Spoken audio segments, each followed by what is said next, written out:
When basic training goes horribly wrong. The most embarrassing boot camp moments. It's around the 20th of December, and our training instructor decides to make a trainee sing Jingle Bells since he left his key necklace outside of his shirt, which is a big no-no. This trainee had no idea as to what the words were, so he's doing push-ups and he's only saying, "Jingle bells, jingle bells, jingle bells, jingle bells, jingle bells, jingle bells." And he just keeps on going. Our training instructor lets out a primal scream of rage, gets right up in his face, and screams at him, "Jingle all the way, motherfricker." God damn, was that funny.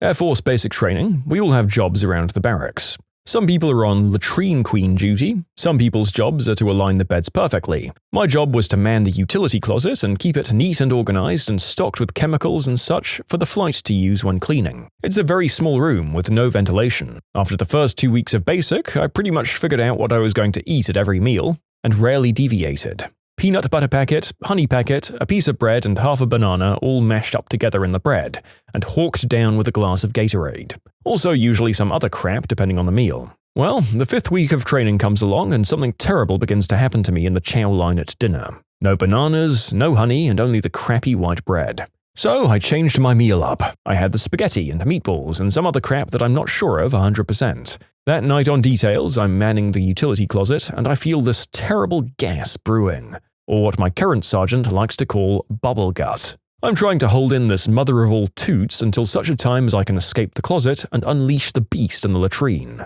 Apparently, my altered dinner that night did not go along well with my plumbing. I ended up giving up on holding in my gas and just cut a thunderous blast with it. I didn't realize my TI was standing in the hall just outside of my range of view. He was, like most training instructors, ninja silent when calm, but loud as all heck when angry. Well, he heard my weapon-shot loud emission, and before he could walk the 2 steps to get to the closet to yell at me for it, he could smell it as well. He had this charging bullface on when he rounded the doorframe to yell at me, but you could see where he hit the wall of stench. It looked like he ran into a brick wall, as he nearly lost his footing trying to back up and get away from the smell before he recovered his bearing. He starts yelling at me. "Did you duke your frickin' pants, trainee? Holy mother of God, it smells like hot rotting garbage in the Texas sun! Mop 4! Mop 4! Everyone get your frickin' gas masks on here! We have a goddamn chemical attack!" The other trainees started to book it towards their bunks to get their gas masks. I started trying to move out, but he stares me dead in the eyes and says, "No, not you, trainee. You get to sit in there and stew in it." "Yes, sir," I replied. After the cleaning detail was done, he made me go check to see if I'd actually crapped my pants in the bathroom, and then told me I had to stay in the closet until the smell went away. I stayed in the closet for nearly an hour after the details were finished in gas masks. He'd stop by every 5 minutes or so and pop off his gas mask to see if it still smelled. He called me the fart monitor for the remaining of basic, and anytime he smelled a toot, he'd ask me if I was crop dusting. You know what? I feel like I'd rather stand in my own emissions for an extended period of time than have to do heavy cleaning in a gas mask. So even though this is a hilarious punishment, you really got the easy end of the bargain compared to everyone else. Standing in somebody else's toot, though, that's a no-no. Hand me a mask. Several weeks into training, we were getting ready to go to the gas chamber the next day. We got issued our gas masks, and then everybody hit the showers. All of a sudden, one of the guys whose bunk is near the latrines starts beatboxing the standard techno bass lane. Unts, unts, unts. Out prances one of our class clowns, wearing only his gas mask, like a banana hammock. Everyone starts dying of laughter until our drill sergeant walks in. He was already mad that we were being loud. "Shut up! Toe the line!" "Oh, what the fudge! You know that's going on your face in a couple of hours, right?" So he smokes the dog crap out of us, and the guy had to keep the mask on, getting it nice and sweaty for the next day. During advanced individual training, I had a slight problem that required some investigative procedures. However, the medical facility at Fort Lee was not sufficient enough, so they shuttled me to Fort Eustis, where their hospital had the sort of facilities that they required. After it was said and done, I was going outside to the smoking gazebo, and there some master sergeant saw me and came right up to me. "Soldier, what the fudge is that on your arm?" Mind you, most sergeants on a training facility play a character, not themselves. They're aggressive, demeaning, and harassing. And while the regulations legitimately say you can't curse at the trainees, it's all up to the commander's discretion. And I was never in a unit, nor encountered a unit where this regulation was in effect. though in basic, the training company behind us was not allowed to curse at their trainees. It was hilarious hearing what they'd come up with in place of curse words. "Master Sergeant, it's my student leadership badge." I was confused at this point. This Master Sergeant, a man built like a brick wall and a head taller than me, was up in my face about this student leadership badge I was wearing. At Fort Lee, at least when I went there, platoon guides and student first sergeants would wear badges on our arms to show that we're student leadership. They don't do that at Fort Eustis, I guess. So to this Master Sergeant, I was definitely out of uniform, and someone out of uniform needs to be corrected. The alternative is getting us smoking, and I was in no position to get smoked. "You have 5 seconds to un-F yourself, Private. What unit are you in?" And I rattle off my company and all that. "Where the fudge is that? Are you even from Fort Eustis?" "I'm stationed at Fort Lee, Master Sergeant." "Did you get lost or something?" I explained to him that Fort Lee didn't have the medical equipment to perform the procedure. "What procedure was that, Private?" I stumbled. I couldn't frickin' remember the procedure's name. Sigmoidoscopy? There might have been a few more syllables in there. "Frickin' A, Private, I can't even spell that. What did they do to you?" I explained it to him and moved calmly from parade rest to use my hands to describe it. "It's where they take a long, flexible metal tube with a camera and a flashlight, and I put my hands about a meter apart, and they shoved it in my rear end, Master Sergeant." And that's when he broke character. He went from being this pig-headed, unsympathetic butthole back to being a human being. "Holy frick, Private, I'm so sorry. When you go back to Fort Lee, do some combatives or lift some weights. Something manly." And then he points to my battle buddy, because trainees can never go anywhere alone. "You, tell no one what happened." As a bit of advice from the author, if you ever have a colonoscopy or a procedure similar to it, void the air out as soon as possible. I was stuck in that van for 2 whole hours needing to toot harder than I'd ever needed to toot before. Once I got to the bathroom, I knew what a balloon felt like. We had a guy who was sick and on bed rest for a couple of days. The rest of the company was in the quad area doing weapons maintenance. One of the drill sergeants walked into the med bay to grab something from the office. I guess out of pure instinct, the sick guy saw him come in and shouted, "At ease," and jumped to his feet. Problem was, he was tickling his pickle at the time. What followed is possibly one of the most impressive smokings I've ever seen. There was this kid that missed trimming a long piece of thread off his uniform, like 3 or 4 inches long. The drill instructor forced him to trim the thread and keep it as a pet for the remainder of basic training. He had to have it with him at all times. He had to name it. He named it Fred. Occasionally there'd be a random person around and the drill instructor would call him out and make the kid explain who Fred was. It went something like this. "Fred is my pet, sir. I have to water him every day, sir." The instructor made the kid show the stranger how he watered his pet, which involved making the kid unscrew the cap to his canteen, filling the cap with water, and dunking Fred in the water for a few seconds. He had to keep Fred in his pocket at all times, and if he was caught without it, he'd be punished. In short, kid had to keep a long thread he forgot to trim all the way through basic training. He had to water it. So many stories from my time there. His first week of training, one of those soft-spoken, scarecrow-looking guys who was well over 6 feet tall, while being yelled at by a short bulldog of a female drill instructor, who was 5 feet tall with shoulders as wide as she was tall, peed himself in genuine fear. Nobody blamed him though, because when that woman said things like, "I'm gonna eat your face and crap it back into your skull," you damn sure believed she would. This married guy and married girl, though not married to each other, got caught doing the deed in a dumpster behind the mess hall. Careers and marriages ended, knee-deep in rotting food. Then one guy who marched like a puppet. When his right foot went forward, so too did his right arm, and vice versa. He could never figure out how to march properly during the entirety of basic. Our drill instructor intentionally tripped him up before the final parade march, and when he fell, another instructor picked him up and escorted him off the parade grounds to the hospital to check for injury. And after a field exercise, we were all sitting around in the dirt eating MREs while the cadre were explaining covering fire and positioning, when one guy next to me suddenly got a panicked look on his face and ran off into the woods as fast as he could, slapping his legs frantically. When the instructor flipped out asking what in the holy all-loving F he thought he was doing, the guy screamed back, "Fire ants in my pants, sir!" without ever looking back. The sequence of emotions on the instructor's face went from rage to pity to unabashed amusement and back to stoic faster than you can blink. Also, the group of guys I went through basic with had odd names that made for comedic gold when the instructors would yell at them. Some of the best names were Queen, Buttery, Junk, and Wiener. Sadly, none of them got into trouble simultaneously. I don't think I've ever had to work harder in taking out the swear words than when I work on a military story.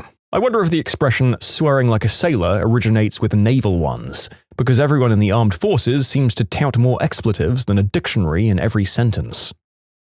Let's see, I've got 2 stories. One guy was in formation and decided to start watching planes fly overhead. He kept leaning back and looking around at the flight patterns, so the instructors pulled him out of formation and yelled at him for a bit. They made him spin in a circle like a radar antenna, point and say, "There," every time he saw an airplane. Then there was the time I was going through the chow hall while a new flight of female trainees was there. They were rainbows, still in civvies and so on. One girl got stopped by our lieutenant, prior enlisted, built like a pile of bricks, and I don't know what he said to her, but she flipped out. Threw her tray to the ground and she started screaming at the lieutenant. She was gesturing wildly when he told her to stow it and go outside or she'd be very sad. So she spits on him and takes a swing. The other instructors pull her down and start getting people the heck out of the chow hall. As my flight forms up and waits for our instructor, who was still inside, a K-9 unit shows up from security forces. The cop comes out, goes inside, and comes out with the girl handcuffed. She's flailing, screaming, and basically going insane.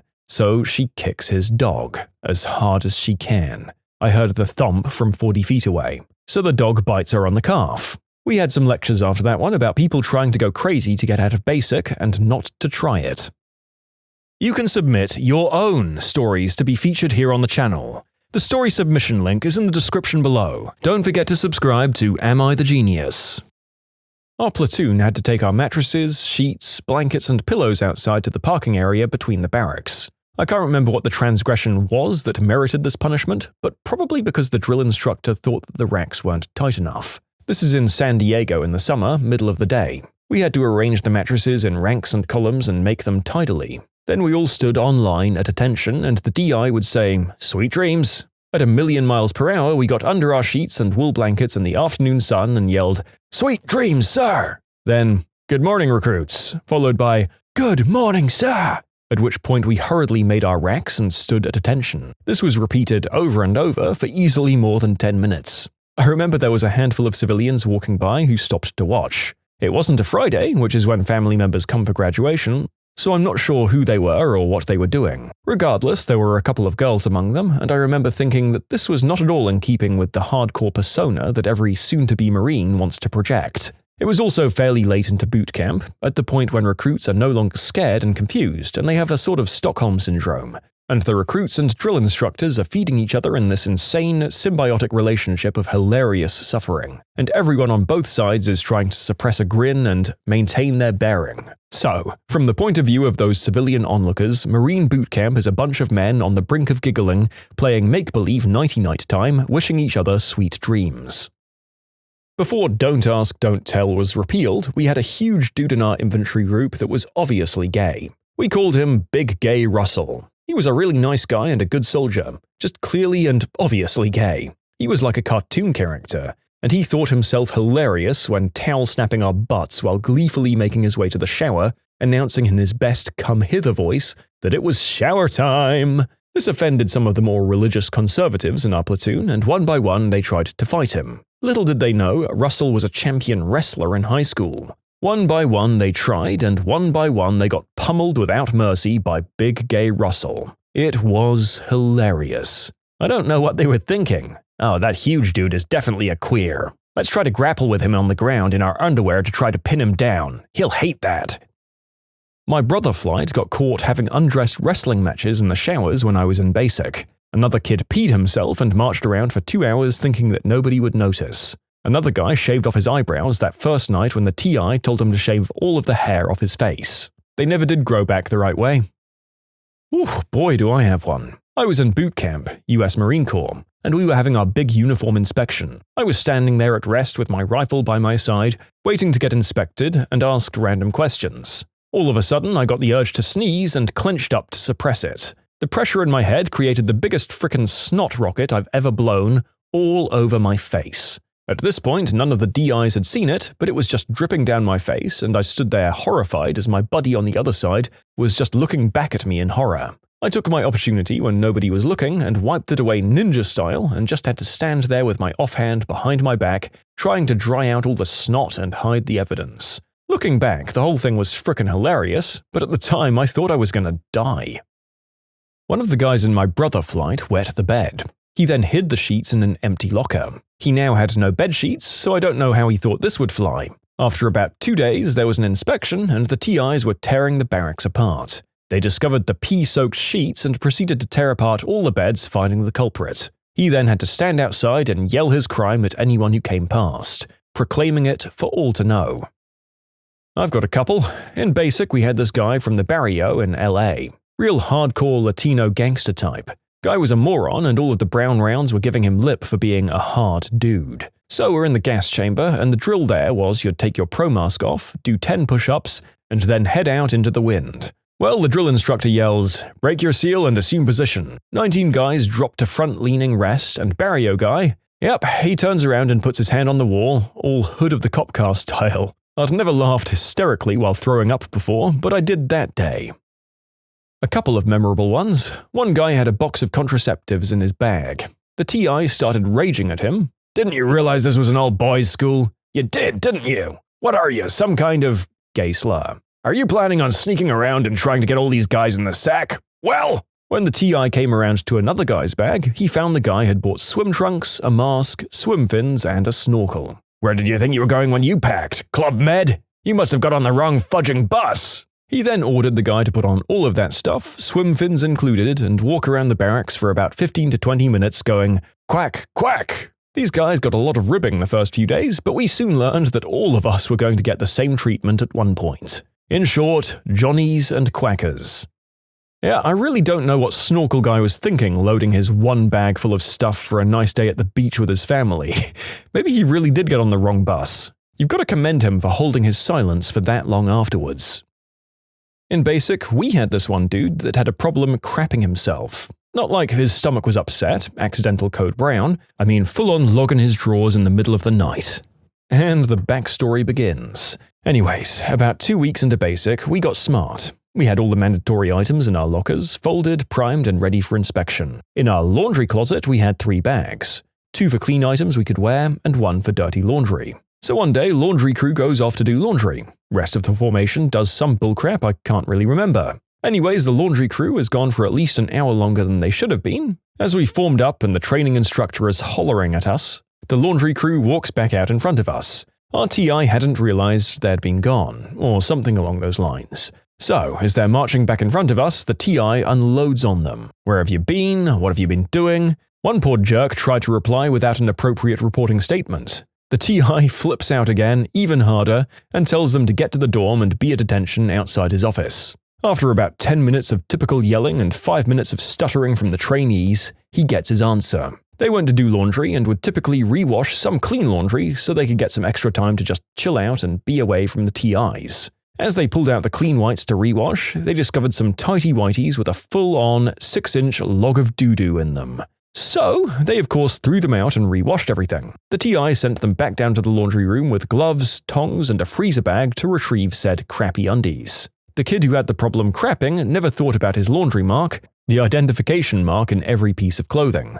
Needless to say, he was washed back to another flight, and this happened 2 more times before they finally just kicked him out. And no, the kid didn't want to get kicked out. He had a brand new, fresh military tattoo in celebration of joining and getting through basic. He just couldn't stop duking himself when he slept. In short, kid poops himself out of the military. Okay, story time. I had to escort a mentally ill person from my flight to the hospital and walk back by myself. When I got back to the barracks, everyone was gone. I sat by the door for like 3 hours waiting when someone from my brother flight said my flight was at the dining hall, which ours was far away. So I walked all the way over there, and they weren't anywhere to be found, so I waited there for like an hour and then went back to the barracks. Turns out they thought I ran away and they were all looking for me. They eventually came back and found me, and my TI told me to stand downstairs and wait for him. Soon, after every TI from the 321st Training Squadron was screaming at me for like over an hour, that didn't really bother me, it was just annoying. They all just left and it was just me and my old TI there. He went over to the field next to our squadron, picked up 5 rocks and said, "There are 5 rocks here with the numbers 1 through 5 written on them. Find them." And he threw them all. So here I am at like 9 at night searching for rocks with my Lackland laser. I checked every damn rock in that field all night while my dorm chief was standing there watching me. Like 10 hours later, I'm still out there searching and I find a pen, but no damned rocks with numbers on them. So I write 1 through 5 on some random rocks and take them up to my dorm and report it to my TI and set the rocks on his desk. He picks them up one by one and examines them very carefully and then says, "Whose rocks are these? These aren't my rocks." All I can think is, oh crud, I'm busted. So I figured what I'd do was lie a little more and say, "Yes sir, these are your rocks." He calmly stands up, sets the rocks on the table and says, "No, these aren't my rocks. My rocks didn't have numbers on them. Go to bed. I hope you learned your lesson." In short, my TI was a jerk. First day of BRM, or basic rifle maintenance, I'm sitting next to a private that I'd already determined to have been clinically brain dead, and we're learning how to break down and function check the M4 carbines. I'm fairly knowledgeable with weapons, and I was very familiar with this particular weapon, so I was helping the guy at the table to my left. I was standing up, I'd just function checked the 3-round burst after explaining it to the guy, and to my right I hear a click. I look right, and I'm staring down the barrel of a real, functional weapon that Private Idiot had just pulled the trigger on. Instinct told me that he was going to kill me, so I grabbed the rifle from his hands, pulled it away, and without even a thought, I slammed it into the left side of his head. He hits the floor, and I realized what I'd done. I was scared for my life, but then the drill sergeant asks why I did it. I replied with, "Because he killed me." I didn't get in any trouble, but I felt bad for the kid. Not sure if that's what you're looking for, but I was embarrassed by my lack of restraint. When did you get an injury so dumb it nearly earned you a Darwin Award? I once injured my leg by jumping off the back of a moving truck, so that I wouldn't be in trouble for riding on the back of a moving truck. There's a tool called a hay hook. It looks like a big captain hook hand, except it's welded to a metal bar. You stab it into small bales of hay to make them easier to drag around. One day I missed the hay and hit my knee. I sneezed. It dislodged a herniated disc, causing me to collapse and rupturing my vertebrae, crippling me permanently. So yeah, I got crippled with a sneeze. Oh my god, that sucks. I was waiting to see a sneeze injury. I sneezed while driving a car and popped a rib and dislocated my jaw. I once broke my thumb trying to give someone a hug. Awkwardly caught it on their body, and the ligament of my stretched thumb popped off and took some bone with it. When I was 5, I was stepped on by a llama. My mum said I had a llama foot-shaped bruise on my back for a couple of weeks. They closed the petting zoo after that. When it reopened, they no longer allowed people inside the animal pens. In January, I broke my rib trying to get a soda from the backseat of my car. I've hurt myself in many ways, so this was tough to figure out. A while ago, I was riding my bike and I saw a rabbit. I wasn't watching where I was going and rode off a retaining wall. I got a concussion from that. I snapped my humerus in half while arm wrestling. I did not find it as humorous as it sounds. When I was 6, my forehead was really itchy, but it was one of those deep itches that you couldn't really scratch out. So my bright 6-year-old brain told me to get to an all-fours position and try rubbing my forehead into the carpet. Well, I did that and ended up taking a small layer of skin off that took ages to heal completely. Imagine walking in on your child doing this. You'd think they were possessed. When I have kids, I'm already anticipating at least the first 8 years just being a bizarro horror show of insanity because of stuff like this, slowly giving way to the general frustration and resentment of their teen years. Good times. Hope you turn out okay by the time you hit 20, offspring. I broke my foot while practicing the finishing moves in Karate Kid. I was 20. I ended my brief interest in ballet by doing a grand jeet into a door and breaking my toe. I woke up, looked at the clock, had time before the alarm would go off, and went back to sleep.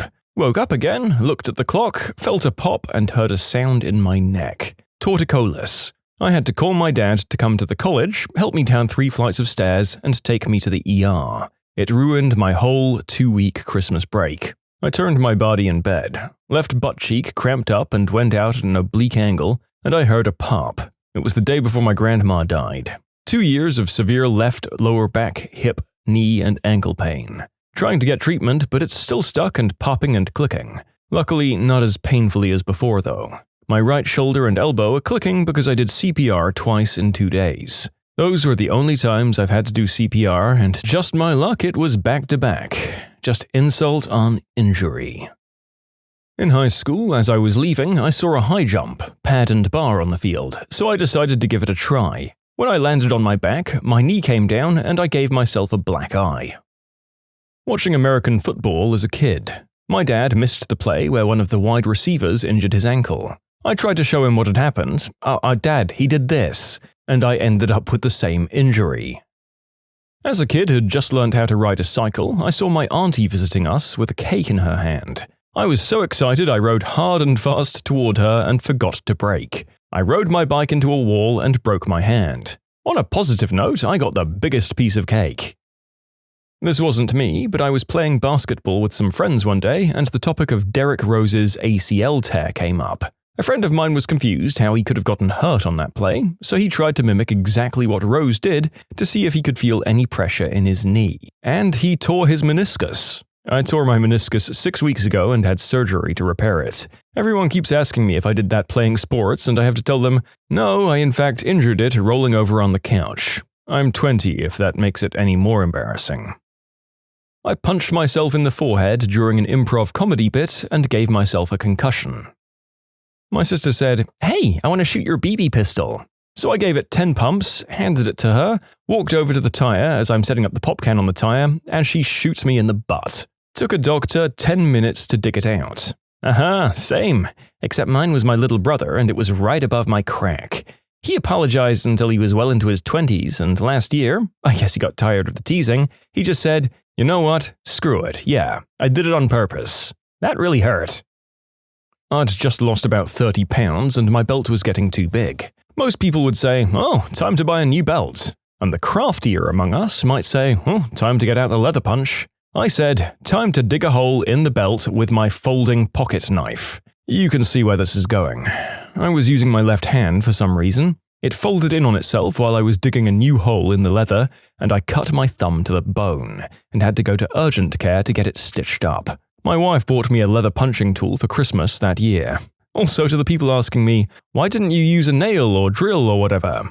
Well, I guess if I was smart, I wouldn't have been posting this, would I? I decided it would be quicker to walk down an incline of tennis ball-sized rocks and flip-flops with my hands full than walk around on the pavement. I was right. I descended very quickly. Having your hands full decreases brain functioning because you can only think about the fastest way to stop having your hands full. You tried your best. I tried to break a thread by wrapping it around my fingers and suddenly pulling. A thread of Kevlar. It cut my fingers to the bone. Severed 3 tendons in my left hand while slicing a bagel. Basic tendon repair went over well, but my middle finger got infected. They had to put a tendon from my leg into my hand. 3 surgeries over a frickin' bagel. Everyone keeps asking me if I ate the bloody bagel, and no, I didn't. My horse kneed me on my temple by accident while I was kneeling down bandaging his leg. He knocked me out cold for just a few seconds, and I ended up with a very swollen black eye for about 10 days. He was actually just getting a better footing, not being difficult at all, and it was just a tap. But I looked like I'd been KO'd by Lennox Lewis in round 1. I have another one. A horse once bit me in the chest, I'm a woman, and he bit me hard. I had a fun time explaining my injury to my mum. I got a fun scar too. Busted lip. I punched myself in the mouth while ripping a wax strip off my leg. The stupidest time I merely just hurt myself? That was peeing on an electric cattle fence because I thought it would be funny. It was, just not for me. And the stupidest proper injury? Well, one time when I was a kid, I was running around the yard, pushing the wheelbarrow. I hit a big root, went flying forward into the wheelbarrow, and ended up crashing into a tree like 40 feet down a hill. Oh look, that last one is just so perfectly cartoonish. I'm going to be disappointed if you didn't scream, "Woo-hoo-hoo-wee!" like Goofy on your way down. Unfortunately, I can't suspend my disbelief enough to believe that you magically sprung up uninjured like aforementioned clumsy dog. On vacation in Florida, I'd forgotten my sandals at home and didn't want to wear shoes down to the beach. Figured I'd buy a pair later and was already the last of our group to arrive. So I walked down barefoot. The boardwalk ended up being a lot longer than it looked due to a twist and was made out of some odd, almost plastic composite material instead of wood. I have a very high pain tolerance. When I finally reached sand, my feet went from mildly uncomfortable to on fire. I had to be carried back off the beach.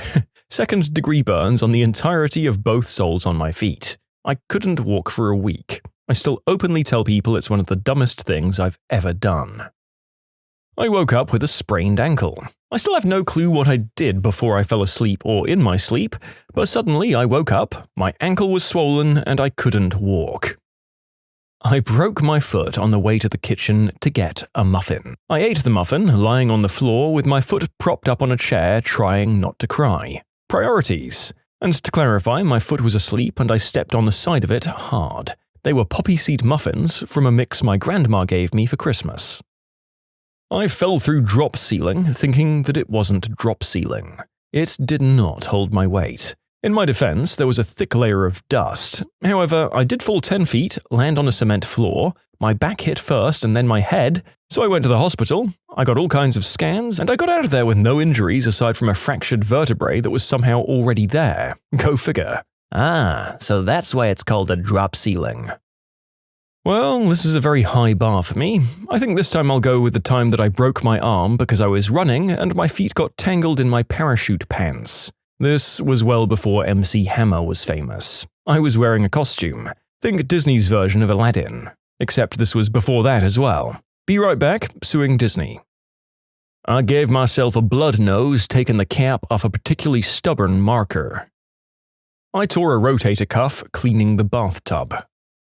Guy with a farm down the road asked, "Hey, can you come by help bale hay tomorrow?" Me, at 16, with no prior baling experience. Sure, I'll be there. I showed up in basketball shorts. I left looking like I spent 3 minutes in a broom closet with 5 cats and a vacuum cleaner that I couldn't shut off. I should clarify, the farmer was a nice guy. He laughed when he saw me, told me what I was getting into, and asked if I wanted to change to jeans. I was only a couple of minutes down the road, so I could have quickly changed. But I was young and stubborn, and it was hot, so I said no. His son, around my age, was also there, in jeans, and proceeded to laugh at my misfortune. It was a good time, though. Great experience, and a little under-the-table cash was also a great incentive. I've also had cats and had the unfortunate experience of being next to one or holding one when my mum turned a vacuum cleaner on. And that is exactly how I looked on my legs. You can submit your own stories to be featured here on the channel. The story submission link is in the description below. And if you want to listen to some vibey music in the background, check out easymode, also linked below, and subscribe. Around 6 months ago, I was waiting for my sister on my college campus. Around the same time, I'd accidentally gotten grease on my disc brakes, so they weren't stopping correctly. I had the great idea to stand the bicycle on the handlebars and spin the wheel from the pedals as fast as they could go on the highest gear, and then pinch the disc brakes with my thumb and index finger. This worked for a while, and I got a lot of grease off until my thumb got caught in the disc brake, causing it to be partially amputated and fracture to the bone. I needed 6 stitches, painkillers, and around 4.5 months for the skin to completely heal. 0 out of 10 would not recommend trying. One time I somehow sliced my thumb to the point of bleeding with my other thumbnail. It wasn't even sharp. No frickin' idea how I did it, and I just sat there for a good 5 seconds staring in disbelief at my bleeding finger before getting a band-aid. Also burst a blood vessel in my eye by sneezing too hard. I looked like a Bond villain for a bit.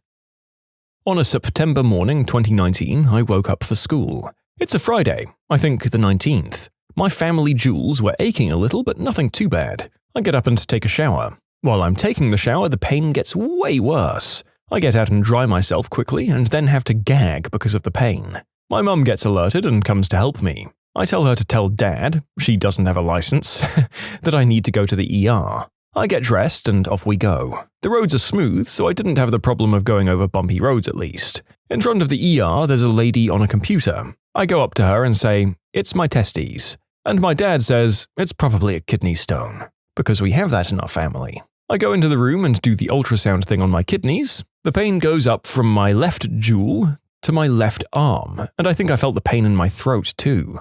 I was undressed at this point with 3 men in the room and my dad. My body is shaking, my ADHD brain is all over the place, the doctor's looking at my kidneys and has checked the right one, then it feels like he takes 20 minutes to look for the left kidney, until I say, "My stones hurt, not my kidney." And he changes to the tip of the ultrasound thing to one that is pointy, And this dude, this motherfricker, he just rams that thing into my equipment sack like he wants to kill me. At that moment, I just remember cold, slow pain going from my reproductive storage units to the rest of my body, and I black out. When I wake up, I hear this noise of someone banging on the wall. When I look down, it's my legs, which are now uncontrollably shaking very violently. Someone's holding my legs down, which makes everything worse. The guy is like, "Yep, you have testicular torsion." And then they gave me pain meds. I get operated, everything is nice. I look at the damage afterwards in the hospital bed, and my Johnson just looks absolutely swollen and huge. In short, my left nut turned 180 degrees while I was sleeping, and it didn't get any blood. It was frickin' bad, man. I thought I was going to die. I had to get my sports ball bag cut open to pull my offending appendage out and turn it back around the right way. Wintertime Friday, weekend of the Super Bowl. I was running around high school in untied Timberlands. Friend was chasing me. I tripped and fell into a hallway door and sliced my head open. I hit the door so hard, my Pokemon Blue version flew out of my back pockets, along with everything else in my pants. When the janitors cleaned up the mess, they brought me back a purple cartridge. The fact that I had to go back through this to determine what your injury actually was really showcases where your priorities were at the time of the accident. Then again, if I'd had a Game Boy as a kid, it would have been my most precious possession as well. Not so much stupid as in my fault, but the universe was definitely laughing at me. I decided I was finally going to get serious about running. I wanted to run for exercise for a while, but I was out of shape and just embarrassed. I finally mustered up the courage to go to the gym. I walk outside to let my dog go to the bathroom before I leave, and a wasp stung me on the lower side of my foot right in the arch because I was wearing sandals. I even had my workout clothes on and everything. My foot was the size of a softball for a week. And for clarification, I wasn't going to wear sandals to the gym, I just had them on to let my dog out before planning to put on actual running shoes. The wasp, I guess, had other ideas. The stupidest bee sting I've gotten was when I was driving the boat across the lake to the landing. I hit a wasp with my neck. So of course I slapped my hand to my neck. I got stung again on the hand. I think I might just be a bee or wasp magnet with how often I've been stung. Thankfully, I don't swell or have any sort of allergic response. Today, I was trying to open a can of stain. The screwdriver slipped and I stabbed it right into my other hand. So now I'm staining stuff with a small stab injury in one hand. I threw out my back, sneezing too hard. I was so embarrassed by the actual reason that I told everyone I was helping my mum move furniture. I was trying to reposition a tube for a ride at Waterworld right before going down it. I slipped on the first step and sprained my ankle. By the time I got done with the ride, it looked like a baseball in place of my ankle. It was only my second ride of the day. It happened earlier today. Put a mini bike on its kickstand, walked 2 feet, turned around and found the bike falling on top of me. I could have sworn I almost severed a muscle strand in my calf where the frame hit me. 5 years later, and I still have a small divot in my leg. Oh boy, I pinched a nerve stapling paper at an awkward angle. I had to go to urgent care. It was considered an on-the-job injury too. I was so embarrassed. I cut my thumb open to the bone while taking apart a Rubik's Cube with a skinning knife. I hit my pinky toe on the leg of a table. Instead of it just hurting or whatever, my entire foot was bruised. Tore a muscle in my butt while bending over putting laundry in the dryer. Broke my finger when punching down bread dough. Strained a muscle in my back while pooping. Dislocated my shoulder walking a dog. Pulled a plate, from a fused bone, off the bone. Ran headfirst into a street sign, and many, many more. I sprained my wrist racing my sister in an indoor gym. We made the finish line about a foot from the wall, and I ran straight into the wall at full tilt. All the time I broke my toe because I was running barefoot in the house and tripped over a dumbbell that I'd left in the middle of the floor. The first one is a little dumber in and of itself, but the second one is compounded by the fact that I was a full-on adult when it happened, so I didn't have the excuse of being a dumb kid. 4th grade, excited for my first ever youth soccer practice that afternoon, I kicked the solid wood coffee table in excitement that morning, nearly breaking my big toe. I did not get to go to practice. You know, I have an unfortunate talent of accidentally cutting myself on strange objects. All of these were very minor and needed a band-aid at most. I have cut myself on a microwave, a jar of honey, a piece of frozen ham, a locker, twice, and a pool table. I cut the ever-living F out of my finger, opening a gosh darn bag of salad. Took a golf ball to the face. We were launching it out of one of those giant water balloon launchers. I pulled back as far as I could and let go. The ball stayed in the pouch and snapped back into my face right below my right eye. We're talking maybe half an inch from losing my eye. My zygomatic bone took it all, but surprisingly nothing broke. I just sprayed a ton of blood and had a massive black eye that migrated all over my face. I was deaf in one ear for about a week because I'd built a super pop-pop cracker. I'd taken 2 boxes of those pop-pops, or those paper snappers, and very carefully unwrapped each one. I emptied the contents into a tissue paper and twisted the end to form a huge pop-pop. I then accidentally dropped this inside the house, right on the tiled floors at my feet, where it exploded and echoed so loudly. My left ear kept ringing, and then I was deaf for days. My sister, who was 3 floors above me, heard it as well. Scraping the gunpowder off a roll of paper caps and then hitting the rather explosive pile with a hammer had a similar effect on me. I was in my mid-30s at the time, and it was actually my older brother who had the idea, and also him that wielded the hammer. The resulting bang was a bit louder than either of us expected. I threw out my shoulder, angrily moving a hotel pillow in the middle of the night. I had to go to a personal trainer to get a full range of motion back. Whoops! I also broke a tooth boxing at a party. We said no headshots, but now I have a crown. I made a volcano cake for an event. It looked awesome. Red velvet interior surrounded by chocolate to give it that stratovolcano look, whipped cream pyroclastic flows, and red sugar drizzles that I hardened and placed upright in the crater so that it would look like a lava burst. I tripped going up the stairs. I saved the cake by landing on my elbows, but one of the sugar lava pieces went up my nostril and sliced it. I pulled a hamstring getting out of bed. Look, the amount of you who've absolutely paralyzed yourselves just getting on and off your mattresses, or for the matter of fact just lying there, is absolutely mind-boggling and scary. I'll now dread the necessary act of sleep. According to the ER doctor, I fooshed, or fell on outstretched hands. Stepped on a rock, ankle gave out, braced my fall with my arms and hands. And the damage? I dislocated both elbows, broke off radial boneheads at the elbow. I had surgery to put a plate and pins on the left side. Radial head replacement surgery on the right one. There was absolutely no damage to the ankle that betrayed me. I chipped my pinky toe on plastic pool steps while I was swimming. Being a young kid obsessed with ninjas, I, at 4 years old, repeatedly jumped from our ottoman to kick the back of our couch in mid-air. I did it so many times that I broke my ankle. In which movie did the villain actually have a pretty legit point? School of Rock. Principal Mullins definitely had a right to be concerned. No Vacancy had a right to kick him out of the band, and Ned and his girlfriend had a right to be teed off at their roommate for not paying rent. Turns out being funny and entertaining doesn't make Jack Black's character a good person after doing many very crappy and illegal things.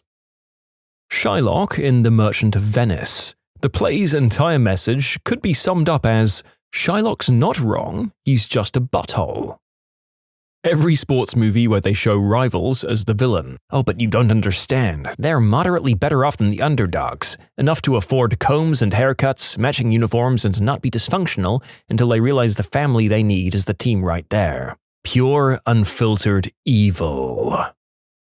I mean, Khan was right. Kirk could have at least sent a fruit basket along over the years. Do you think he reported it to Starfleet? Oh, by the way, I found a really powerful evil genius, and instead of beelining it to Earth where he can face trial for his crimes, I decided to drop him on planet Australia to see if hard work will mold him into a better person. Just figured I'd say something. Check up on him, or don't, I don't care.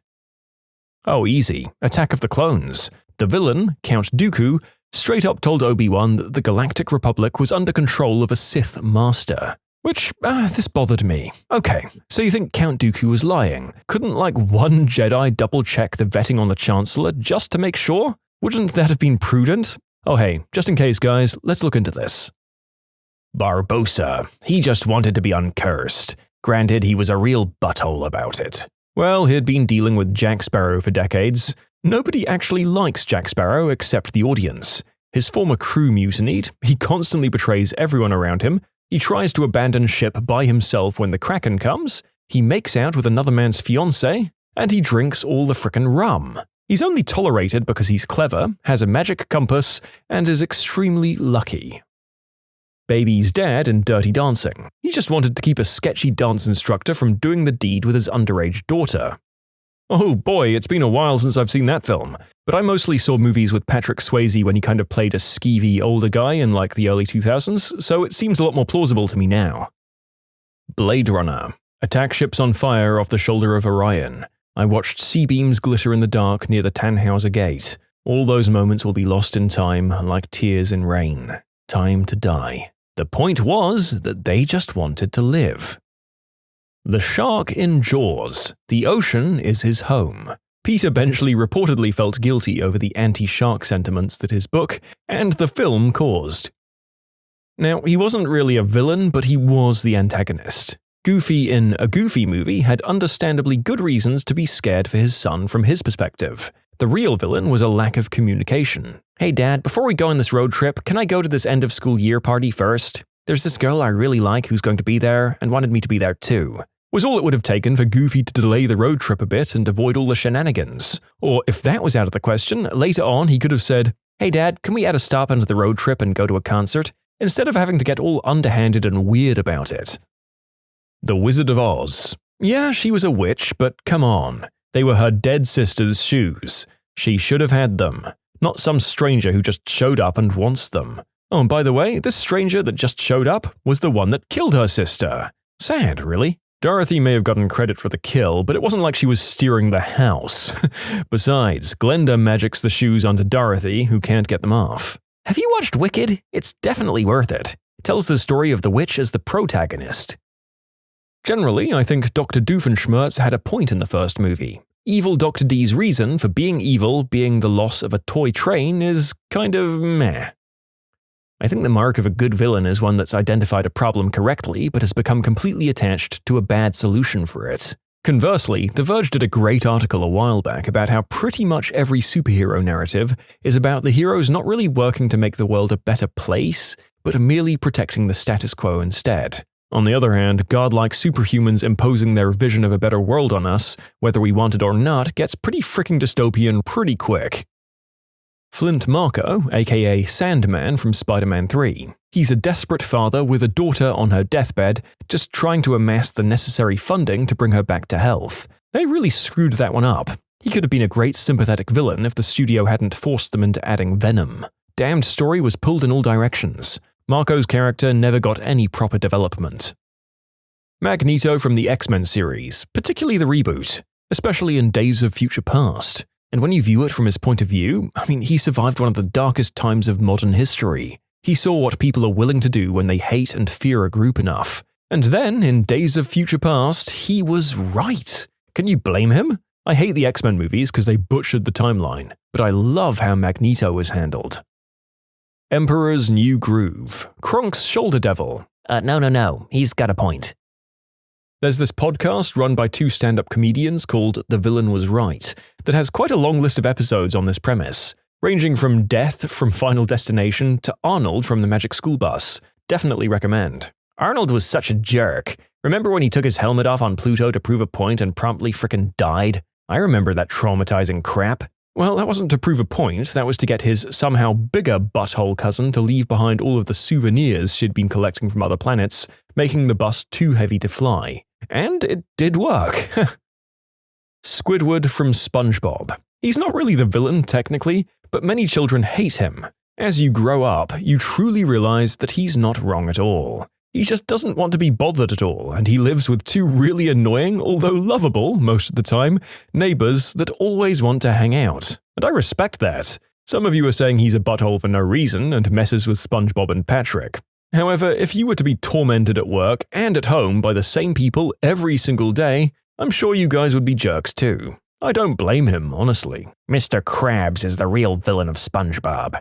The man has committed so many worker violations it's not even funny. X-Men, any of them, anytime Magneto does anything ever. But he's also one of the more nuanced villains in popular culture of all time. I also appreciate how Magneto and Xavier could have killed each other at any time, but they respect each other's right to exist, even if they want drastically different things. It's about the success of an idea rather than mindless killing, and that's actually just as relevant, if not more relevant now than it ever has been. General Hummel, or Ed Harris in The Rock, all he wanted was for soldiers' sacrifices to be recognized by their government. He just chose the worst possible way to pursue that goal. The Incredibles, the line, "If everyone's special, then no one is," blew my mind when I was younger. The thing is though, Syndrome only plans on sharing his technology after he's too old to be a hero anymore, and he explicitly states this. He really doesn't care about equality between normal people and supers. While he's still young, he wants to be the only super to reap all the glory, and only once he's too old to continue will he share his tech. The Bee Movie. Why was everyone okay with a woman and a bee being in a relationship? Honestly, when I watched the Bee Movie as a kid, I thought it was about the bee and the woman becoming friends. But her husband was cruel to animals, which is why she broke up with him, and then they saved the bees as friends? It wasn't until recently when I realized they were meant to be in a relationship, and I find that really creepy. I've never seen this film. It looked like absolute garbage even when I was a teen. But the fact that it's come up in multiple videos by now for different insane reasons really testifies to there being something just so insane about it that maybe I have to watch it for craps and giggles. Megamind. Privilege dictates social status. The machines in the Matrix. The humans in that story were stupid, cruel, and destroyed the Earth. In doing so, they nearly killed off the machines and all life on the planet. The machines had mercy on the humans and created the Matrix for them. Hell, the first version they made was a complete paradise. Tell me, if you were enslaving a race just to use them for power, would you give a crap about what condition they were in mentally? No, but the machines did. You see outright compassion from various machines, like the AIs in the Matrix, as in the Oracle and the family at the bus station. There's a section of the machines that wants to preserve humanity. They see their self-destructive tendencies and find a way to contain that. The Matrix was not needed as a power source. The machines could have used nuclear or thermal energy to power themselves. Heck, they could have left Earth altogether. But they stayed to take care of humanity. It's almost kind of sweet in this way, like a child taking care of a parent when they're older, even though they were old and cranky and might be difficult to deal with. Some of the villains from Marvel, most of the heroes just ruined their lives. Vulture from Spider-Man 1 Homecoming got completely jerked over. And Thor won? In Loki's eyes, he's trying to save Asgard from his idiot brother. Not my words, that's paraphrased from the writer. In a sense, that makes Odin the villain, considering that guy imprisoned his own daughter after having a change of heart and then rewriting his own history. Yeah, Odin's definitely not Father of the Year. The dad in the Lego Movie. Kids just break Legos and turn your house into a Lego mine. Damn right. I'm in my 40s and my mom got me the new-ish Lego bouquet for my birthday, and the kids are already eyeing it to make something new. That thing is getting craggled.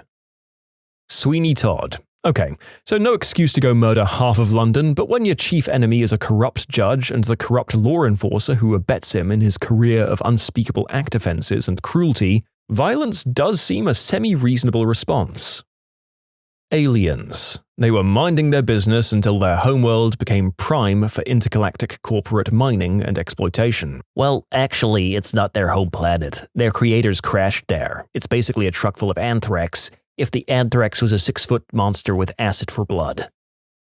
I don't know if you can really call him the villain, but Andrew in Chronicle was right in a twisted sort of way. Nobody helps him. Everyone does whatever they want with no consideration for how it affects everyone else simply because they can. And suddenly, when he finds himself with the power to take what he wants and do what he wants, he does just that. Now that you mention it, something that sticks out to me was that he was simply trying to improve his life at first. He could have made a hit list of bullies and jocks to start getting revenge on, but he was initially content to have friends and explore their abilities together. Then he took a chance and put himself out there for the talent show, which he probably would have never had the confidence to do otherwise. If that party had gone well for him instead of humiliating him, I honestly wonder if or how he might have changed his life for the better. You can submit your own stories to be featured here on the channel. The story submission link is in the description below. And if you want to listen to some vibey music in the background, check out easymode, also linked below, and subscribe. The Grinch. Whole gosh darn town of Whoville is pushing Christmas down everyone's throats. Just how materialistic and shallow the Whos were about it? Cindy knew there was more to Christmas than gifts, and when the same revelation occurred for the Grinch, he stopped hating it. Loki in the first Avengers had a point about people only wanting the illusion of freedom. I read something recently that really threw me for a loop. People don't want democracy. They want a dictator they agree with. It's hard to find something wrong with that statement, and that disturbs me. I mean, it's basically obvious now. I watched Handmaid's Tale, and something said on that show made a good observation. Republicans aren't for freedom of, they want freedom from. Freedom from choice, from speech that goes against them, freedom from living with neighbors of other races and religions, freedom from choice of what to do with their body, freedom from choice of church to go to, and freedom from agnostics and atheists calling out hypocrisy and ignorance. Freedom from truth and from reality. Sonic, the line of Dr. Robotnik. Well, that was unexpected, but I was expecting not to expect something, so it doesn't count. A really underrated film called Battle for Terra. The human race was dying and basically was going to colonize the nearest planet their refugee ships drifted towards. But they would be exterminating the native inhabitants due to terraforming. The villain was a heartless killer, but he made a very good point for doing what he did. Future generations may call me a monster, but because of me, there will be future generations. I didn't like him, but I couldn't deny that he cared about humanity. This is where Zod had a point in Man of Steel, except there was literally no reason they couldn't just terraform Mars or Venus instead. Carrie, they all deserved it. A lot of comments saying that Carrie wasn't the villain, and personally, I agree. Her revenge was entirely justified, but most sources do view her as the villain for committing mass murder and burning down the entire school in the process. I've always sympathized more with Magneto and the Brotherhood than with the X-Men. He definitely went too far with the whole kill all non-humans thing, but his primary motivation throughout most of the series was to protect his people from the things he'd witnessed during his childhood in concentration camps. He's right when he says they'll never fully be accepted in society, only tolerated, and humans are cruel to those that are seen as different. Ultron. My man spent 5 minutes on the internet and decided to erase mankind. Can't say that I blame him. Yep, he took 1 millisecond to look at Reddit's dank memes and thought, yep, this planet ain't worth it. Anyone who digests the entire 500 or so hours of my voice acting on the internet at once is probably going to want to burn the whole place down just to stop it ever happening again. Val Kilmer as Iceman in Top Gun. He was 100% accurate. Maverick was dangerous. So dangerous that he got his co-pilot killed. Dr. Evil. Face it, freedom failed. Also, when he's unfrozen and threatens to melt the polar ice caps and flood the entire world, and someone has to tell him, we're actually already doing that. And he looks at the camera and says, are you people crazy? Collateral. Tom Cruise telling Jamie Foxx to man up and stop limiting himself. Also a great action movie. The takedown at the dance club is the best. Blade Runner. The speech at the end is phenomenal. I don't even think the replicants are the enemy. At the end, the replicant isn't even an antagonist since he saves Deckard from death. Brilliantly written movie, and frankly my favorite science fiction movie ever. Jaws. He was just trying to survive. The villain in Jaws wasn't the shark, it was the mayor. Agent Smith in The Matrix. It's the smell. I mean, if I recall correctly, we, the humans, started the war. We blacked out the sun, and we started it. And when the machines took over, they tried to give us a paradise. I'd say it's pretty easy to argue that Agent Smith and the machines aren't really that bad. Killmonger. I can't agree with his methods, but he was right in that Wakanda's isolationism had to end. And it was at least partly through his actions that T'Challa found an option between his father's isolationism and Killmonger's revolution. Honestly, most villains had a good point. A well-written one should. They should have a point of view that's valid, even if the ends don't justify the means. I think a really well-written villain, you can even justify their actions as well. Lost. The black smoke monster just wanted to get off the island like everyone else. I caught part of what I think was the Kingsman, or possibly the Kingsman 2, at a hotel the other night. This lady, set up as the villain, was like, I've laced all the illegal substances with a deadly virus, or bacteria, I forget which. that I have the antidote to, and I will happily provide it free of charge if you meet my demands, which are to make all currently illegal substances legal so they can be regulated and produced through supply lines, which will end substance wars and create new and legitimate business opportunities. I was like, so she's done some terrible things, and I don't agree with the way she's going about this, but why is this a villainous bad thing? I agree with her? And then the President of the United States was like, we'll pretend to agree with her to buy time, but do nothing and let all those useless substance addicts die. And I was like, wait, who are the bad guys in this? Joker in The Dark Knight. When the chips are down, these civilized people will eat each other. He was way ahead of the curve before we even knew it. Jim Lahey. The boys really did mess up his life with no gratitude ever shown towards him. He only ever wanted to provide a peaceful living condition for everyone in the park. Rest in peace, John Dunsworth. Samuel L. Jackson in the first Kingsman movie. Yeah, I'd disagree. Like 70% of climate change is corporate waste. The whole thing about just saving the elites was messed up. Cabin in the Woods. It was all to save the world. Any horror movie when the killer kills the teens that snuck onto his property or into his house. The older I get, the more I relate to his frustrations. Ozymandias. Well, I'm not so sure. I think the Tales of the Black Freighter side story was a clue that Ozymandias was wrong. There was never going to be a nuclear war, just like there wasn't one in the real world, and things were worse here.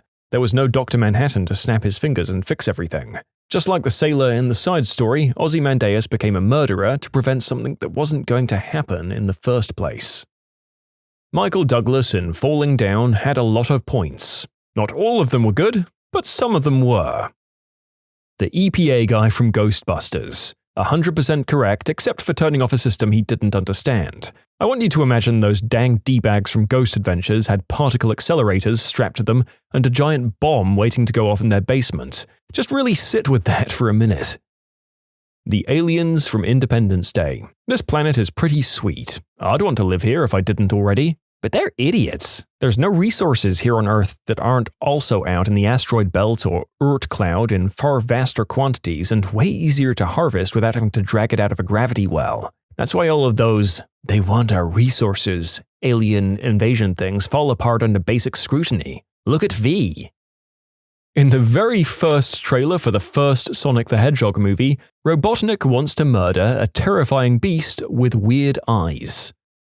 Oh boy, it's been a while since I thought about the original Sonic trailer. And yeah, fair enough, kill it with fire. I still don't know if that was a really good save or a clever and conniving marketing ploy to get more attention. Whatever it was, it worked. Well done, Sonic. The Lost World, Jurassic Park. The plot of the movie is that the animals bred by InGen, aka cloned from dead mosquito blood, are being transported to San Diego to serve as a zoo exhibit. Their well-organized expedition is led by an expert hunter and survivalist and his team. The heroes of the movie are hippie do-gooders who think the animals InGen created should live outside of captivity, and in order to stop the big bad corporation, they sabotage their weapons, cages, and other equipment, even triggering a mass dinosaur escape in their camp. This expedition is led by an incompetent moron masquerading as a wildlife expert, whose first shown action on screen is touching a baby stegosaurus, terrifying it with her camera and triggering a stampede. Her lack of experience leads to the death of the only man on her crew who knew what he was doing, and to the near death of her entire party, which was prevented only by the intervention of the people they've been sabotaging. So in short, legal owners and creators of animals want to put some of them in a zoo. Know-nothing hippies try to stop them with no legal recourse, endangering everyone's lives in the process, and the corporate owners in the end save all of their butts. Moana. You know, if someone stole my heart, I'd want to try to get it back through any means necessary, even if it turns me into a lava monster and create a massive corruption that will inevitably send the entire world into the bloodthirsty jaws of an inescapable death. John Milton from Devil's Advocate is my favorite movie villain who has a point. Pitch Perfect 1, 2, and 3. Come on now, the Troublemakers had way better arrangements. Heck, Homeboy was literally called up to work with John Mayer. The Smoker had a better voice than all of them. Part 2, the German group, was far superior. Their mums were subpar at best. I mean, they hadn't sung for like 2 to 3 decades. In 3, all of the other bands are better. Adrian Toomes, played by Michael Keaton from Spider-Man Homecoming. The new Spider-Man movies have been doing a great job with the villains. Caddyshack. Ted Knight just wants to play golf with his rich friends, and Rodney Dangerfield comes in with his plans to destroy the golf course. Poison Ivy. She's trying to protect nature. Mr. Freeze is trying to save his wife. The Devil Wears Prada. The boyfriend is the real villain. The writer of the movie was tired of the old nagging wife holds back her ambitious husband archetype. She believed that in many of those past movies, the wife was absolutely correct to be wary of how their husbands were changing to become bullheaded and neglectful men who do nothing but think of their ambitions. She decided to show how it looks from the other side, and what ended up happening was women reacted to the boyfriend the way men reacted to the old wives. When did you learn the perfect family had a deep, dark secret? My next-door neighbor, husband, wife, and their 2 young girls, and my neighbors down the road, husband, wife, and 3 young girls, were the best of friends and did everything together. They went on vacations together, they went out to dinner together, they even bought a timeshare together. My family had to move to a different state for 2 years, and this was during the housing crash of 2008. So our house just never sold, and we just moved right back in. Well, when we were cleaning our house to move back in, we found a Kama Sutra-style book in a bathroom drawer and a mysterious bleach stain on some carpet. We'd told all the neighbors where the extra key was in case they wanted to store stuff temporarily or take cover during a hurricane. We live in Florida. Since there wasn't anything of ours there to steal, we just assumed some teenager couldn't find anything better to crank it to and had tried to clean up his mess. After a few months of being moved back in, our next-door neighbors moved out in the middle of the night. They left in such a hurry that they left their cat. We came to learn that the husband of our next-door neighbors and the wife of the other neighbors were having an affair and using our house as a rendezvous, and used baby monitors to keep an eye on their kids. When we moved back in, they started taking business trips, and they eventually got caught. The wife of the next-door neighbors was willing to work things out, but didn't want to be in the same neighborhood as that hussy. That was convenient, as the husband down the street was basically a hillbilly Jason Momoa and was threatening to kill them. In the end, we got a cat, which was neat. He died a few years ago, but he was a great cat. When I was a kid, I knew a set of twins who were friends with my older sister.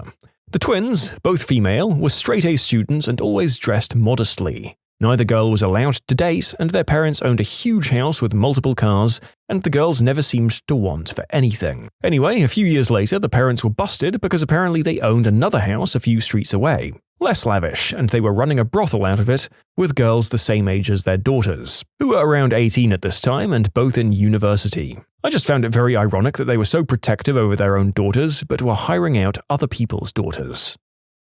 My grandpa knew and grew up with Joseph Mengele. My grandma still denies the experiments that happened in that most famous camp of the atrocities against the Jewish people prior and during World War II. She doesn't deny the killing, but rather Mengele's role in the camp. Just to note, my grandpa said he didn't like Mengele, even as kids. He was self-centered and ruthless. Freaking wild that there are family friends of people who worked in those camps who are at terms with what happened there, even if they deny that family's involvement. Sadly, that's still an improvement from some of the people I see on Twitter who still deny that dark period in history with everything they can muster. The mum remarried when her kids were quite young to a new, perfect stepdad. Roll on 10 years and the 15-year-old daughter notices something in the bathroom while she's showering. Webcam, via the stepdad. That's not the darkest part, though. The darkest part, in my humble opinion, is that her mum forgave him for filming her children there and told the daughter she'd always put her husband first and arranged for her daughter to go live with their nan.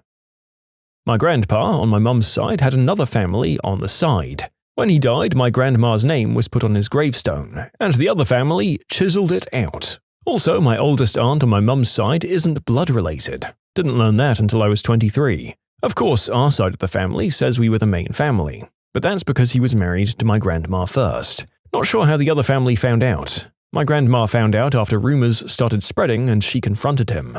The other family was from another town. This was in the 60s and grandma was an immigrant housewife, so she didn't have too many options but to stay with him. So it's not spoken of too much. Grandpa died when my grandma was pregnant with my mum. They kept their handicapped son locked up. Most people didn't even know he existed. They made his room like a padded cell and just left him in bed all the time, with a nurse coming to bathe, feed, and rotate him. His parents didn't even talk to him or look at him often. My grandfather lives in Tennessee by himself, kind of out in the mountains. Well, there's a family cemetery in his backyard up this 50-yard-long hill that's covered in thick trees. There's a guy in our family buried up there with his 9 dead children and 4 dead wives, who all died at pretty young ages. All the women he married died around 3 to 5 years after they got married. This was back in the mid to late 1800s, and I guess the guy was known to be real shady. Still unknown if he played a part in all those deaths or if he was just a super unlucky man. I worked at an Amazon store. The owner of the place hired this kid whose parents went to his church. The day this kid was supposed to start, the whole family shows up. Mum, dad, and son. They all just start working. The owner was too spineless to let them go, so they all got hired.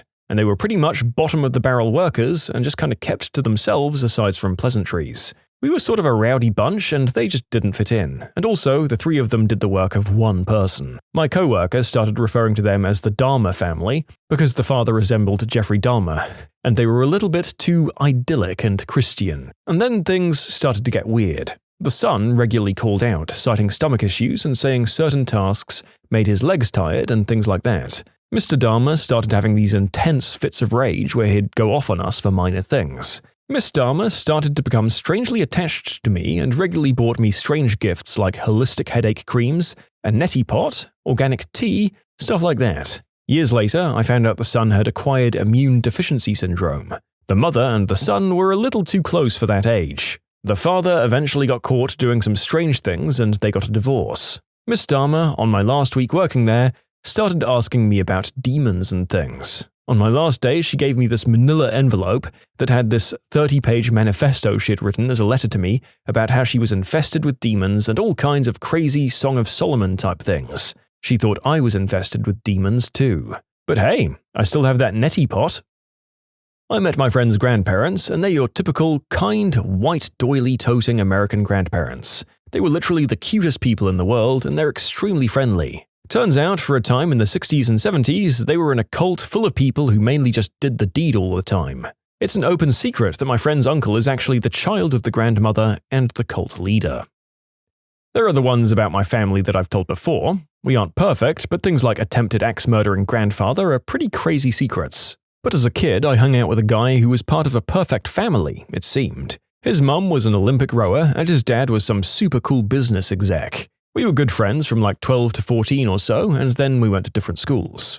I found out his mum died of cancer like a year later, which was very sad. Then the next year, it came to light the dad was guilty of a number of crimes too terrible to put on YouTube. He went to jail for life. It was one of those floor falling out of the world kind of things. Poor guy.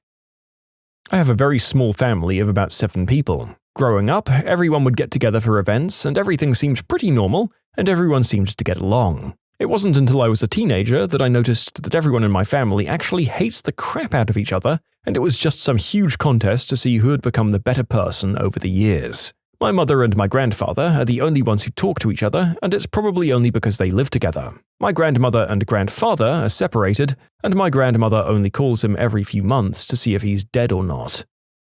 My parents were in a cult for years that worshipped chaos magic. Did they say things like, "Death to the false emperor," or "I can feel the warp overtaking me. It's a good pain"? This went 0 to 40k real quick. So, as I often have to do for these videos, I've had to go on a bit of a Google to find out what the chaos magic cult is, and it's wild that anyone takes it seriously. And yes, when that Warhammer reference popped up, you had my attention. I hope there were 1 or 2 of you watching who got a chuckle as well. Not a deep dark secret, but one that isn't openly spoken about among family. My aunt's husband is, to put it lightly, a very violent man. My aunt has had an interesting dating life. She had an out-of-wedlock daughter with some guy, and about 15 years later she had another daughter with some guy who also walked out on them. A few years ago, her daughter was friends with some girl at school. My aunt met the girl's dad and they really hit it off. This was kind of a watered-down Parent Trap or Love Actually kind of thing, really sweet at first. The guy really seemed like the perfect guy for her. Funny, intelligent, and really ripped. My mum joked that my aunt was the best-looking of her family, 7 sisters and all, so they'd produce good-looking kids. Oh, and the guy was rich. He owned a franchise of a hotel chain and a company that supplied fire safety gear or something. They had a baby together, so in total my aunt has 4 kids, each with a different biological father. Anyway, it wasn't long before my aunt would come crying to her sisters after she and her husband had a shouting match. Eventually, it got so bad that things got physical. And for the months that followed, continuing up to the present day, they've been in the following cycle. Get into an argument, things get physical, she leaves, staying with sisters for a while, and then she goes back to him. They make up with an expensive vacation, all on credit, apparently in spite of initially rich husband, then now in the red, and then they argue again. It's happened so many times that even her sisters are getting numb to it. You can submit your own stories to be featured here on the channel. The story submission link is in the description below, and if you want to listen to some vibey music in the background, check out easymode, also linked below, and subscribe.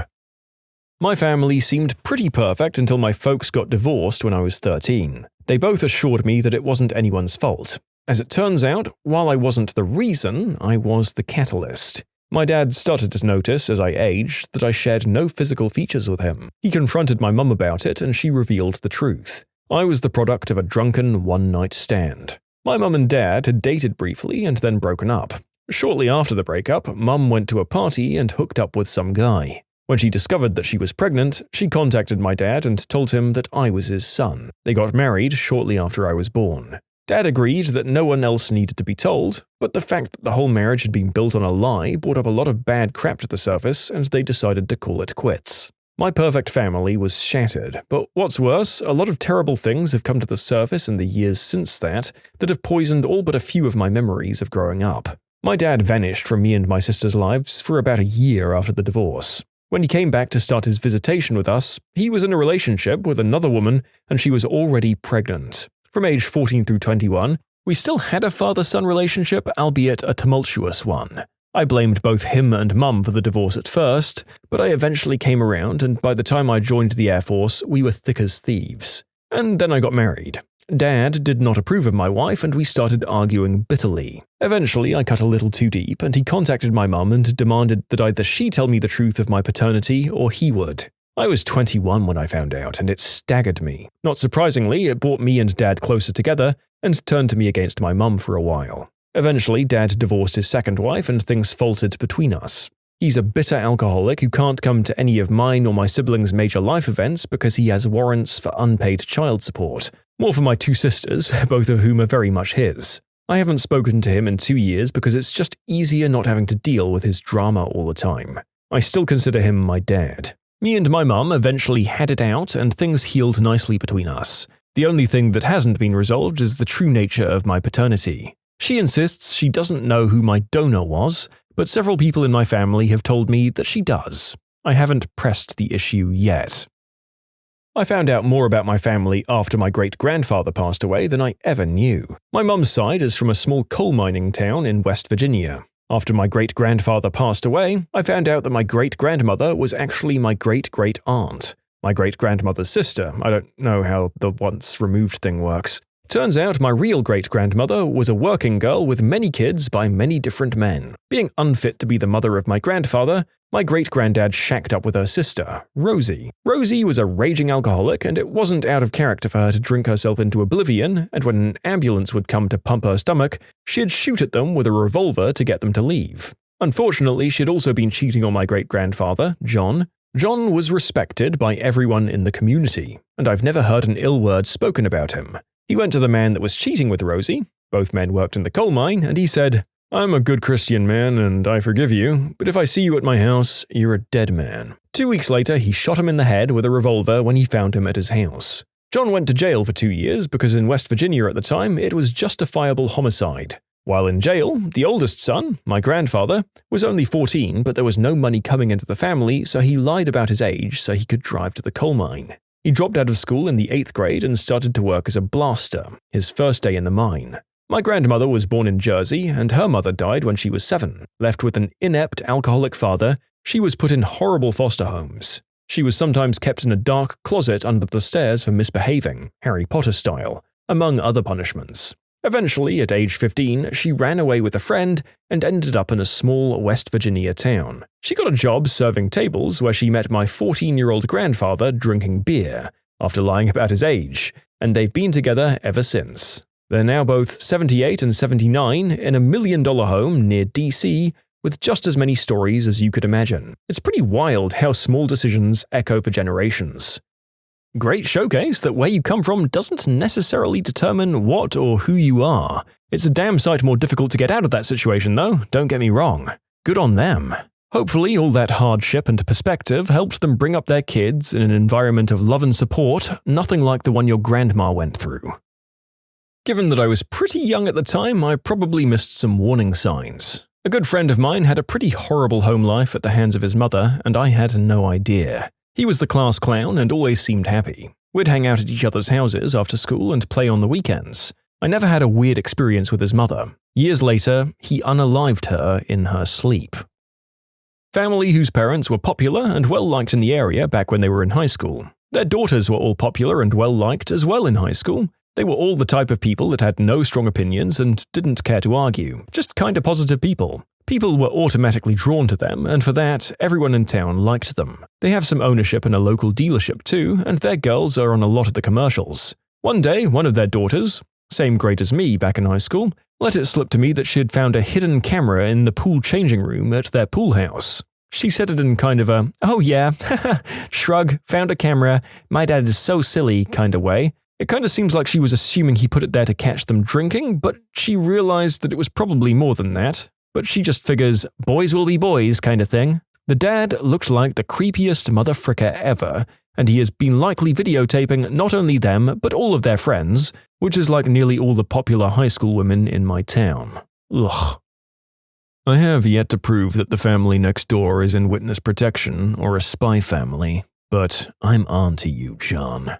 I moved to a state 10 years ago, and right away I was able to work from home. Because of that, I thought it would be fun to buy a Porsche convertible as my daily driver because every drive was for fun, no commuting or any of that nonsense. Everyone in my neighborhood thought I was under witness protection. I showed them my work setup with all the monitors and fast internet, but they thought it was for gaming because of the fancy rig I used to run it all. To this day, even though I now work a normal job, they're convinced that I'm in some way under witness protection. On my mother's side, I have an aunt who decided to steal money from a charity which was set up to rebuild a guy's house that had recently burnt down.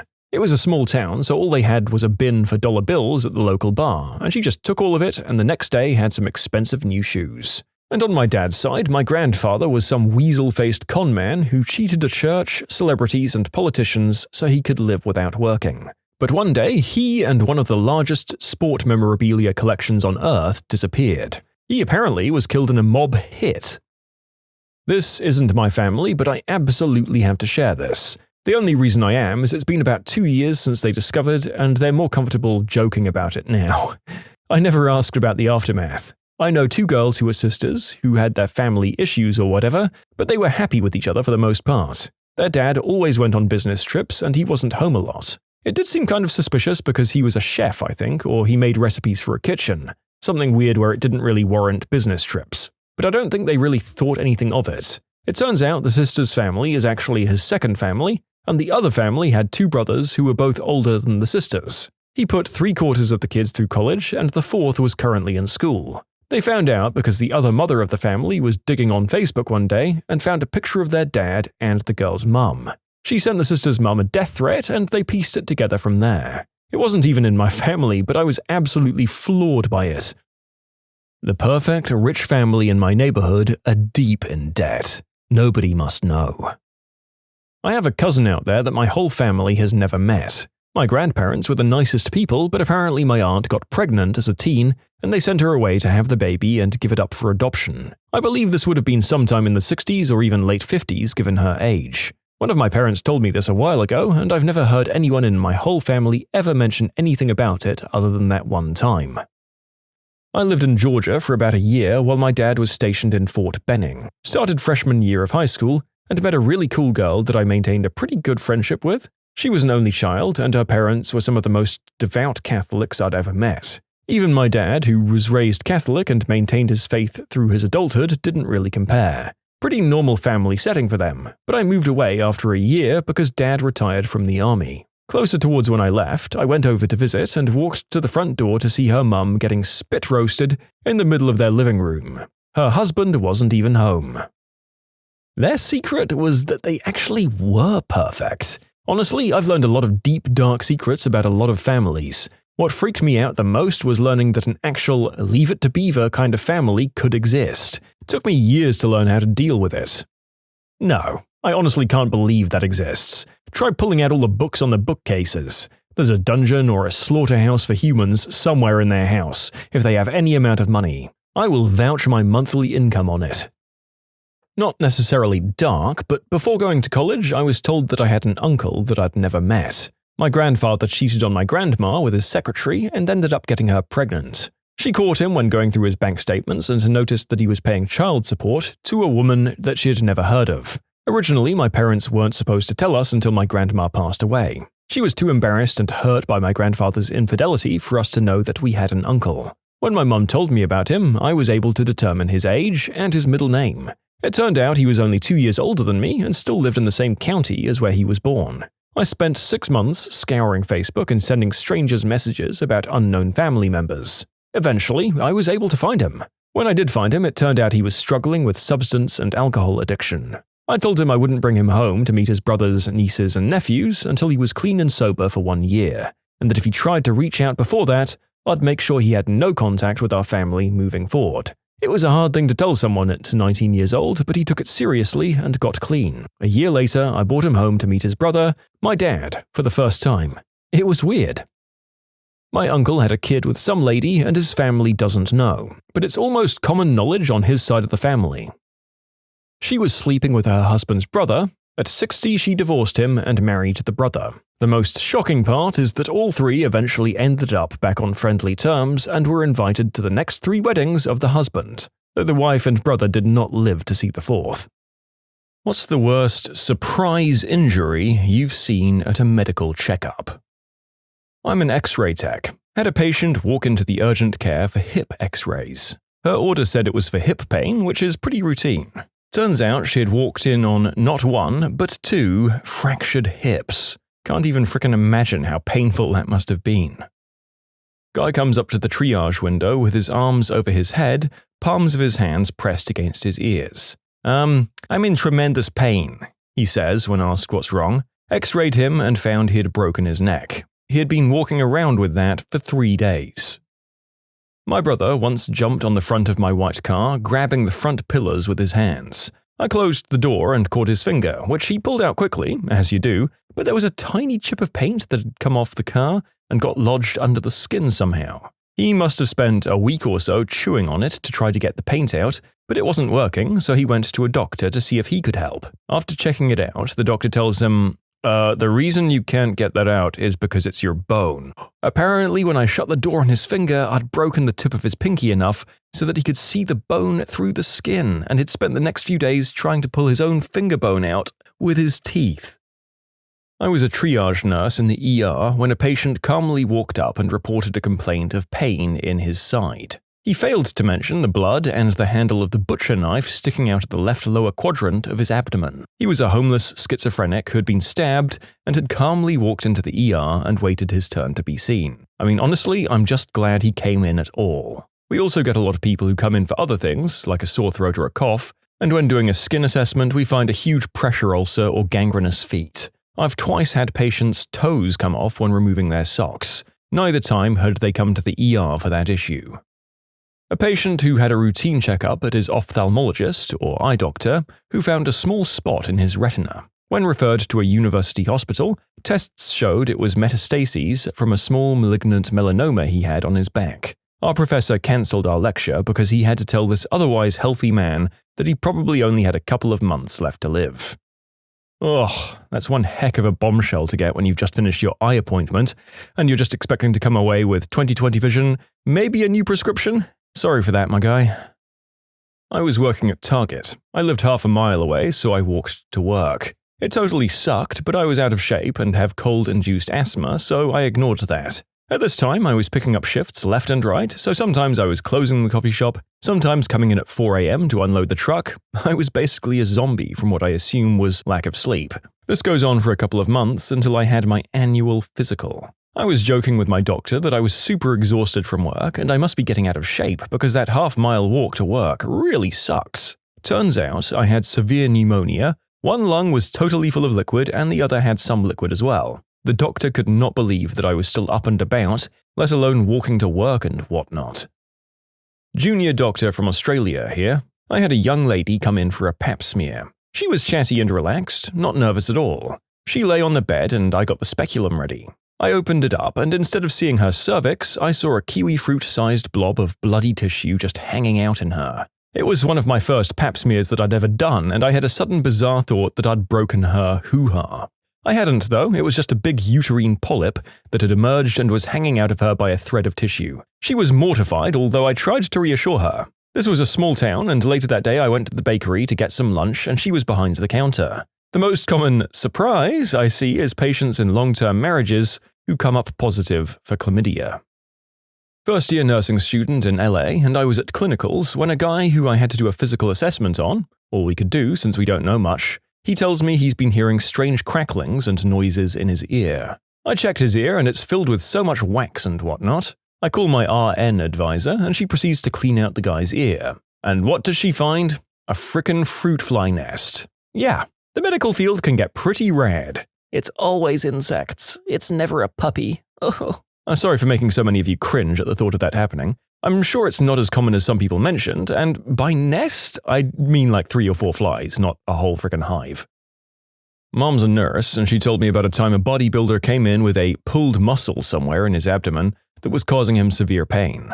Long story short, the guy was riddled with cancer. It was everywhere. Apparently, he was dead within 72 hours. Abdominal pain gets really weird reception from doctors, and understandably because there's a lot of stuff going on there. When I was 18, I thought I'd pulled a muscle in my abdomen and went to the ER because I could barely stand up, was in excruciating pain, sweating, and throwing up. They agreed it was a pulled muscle and dehydration and discharged me. This happened a few times over the years, until I got an IUD when I was 26 and the pain came back with a vengeance. And then just would not go away. I went to the ER, afraid I was one of those women who gets a perforation and ends up with their birth control floating around their abdominal cavity. Turns out I had a teratoma the size of a cantaloupe in my abdomen, causing intermittent ovarian torsion. Got super lucky that that crap was benign, but I totally understand how it happens. Up until that ER visit, it was annoying but not severe pain. 10 doctors, 3 ERs, 2 GIs, and 4 OB-GYNs over 8 years had missed it. My ER doctor was so stoked to tell me my diagnosis. I was doing medical service in Guatemala, and we had an older gentleman come into our clinic to have a checkup. And the entire time he sat there with us, he was resting his arm on what we thought was a bag or purse on top of his leg. At one point, he goes to move, and we see a huge lump underneath his poncho, which we had initially assumed was his bag. We asked him about it. Turns out it was a tumor that had been growing for around 10 years on his leg, and he wasn't even going to tell us about that. I was putting a patient with mild breathing difficulty on a COPD research study. He remarked that he had been healthy as a horse all his life. The next day, his routine chest x-ray showed metastatic lung cancer. He was dead within 2 months. I did EMT work while deployed for local nationals seeking help. Had one guy get carried in from a nearby village and we were called out to the ECP to see what we could do. For a toothache. He's barely responding when we arrive and smells worse than death. It still makes me gag thinking about it. We start doing the usual initial contact assessment and this guy's in real bad shape. Vitals are all low, he's hardly there, and pus keeps oozing from his eyes and other orifices whenever you touch or apply any pressure to his face, which feels like an old, soggy banana. Come to find out that he's had an infection for like 10 years and it's spread throughout his skull, neck, and into his chest. This is from a single tooth. Long story short, he died not too long after that while we were waiting for transport. The guy went down because he didn't take care of an infection. I've never seen anything like that, and I doubt I ever will again. Guy comes in for an eye exam. I note that one eye seems a bit redder than the other. He tells me it's been like that since a branch snapped and hit him in the face 3 months earlier. I looked under his upper lid and there is a piece of wood the size of a tic-tac embedded in the underside of an eyelid. I cannot believe it didn't bother him more.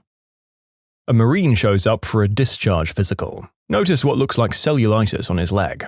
Turns out it's a brown recluse bite that he's ignored. He had a fist-sized hole of dead tissue in his leg. We treated it with maggots for a few days. It healed over with a very nasty dent and scar. Yes, maggots are still a thing. We import them from Mexico. We dump them straight into the wound and put a clear cover over it so that we can see them. We check a few times a day to make sure there aren't too many dead ones in the wound. They'll only eat the dead tissue, and yes, the patient can feel them squirm.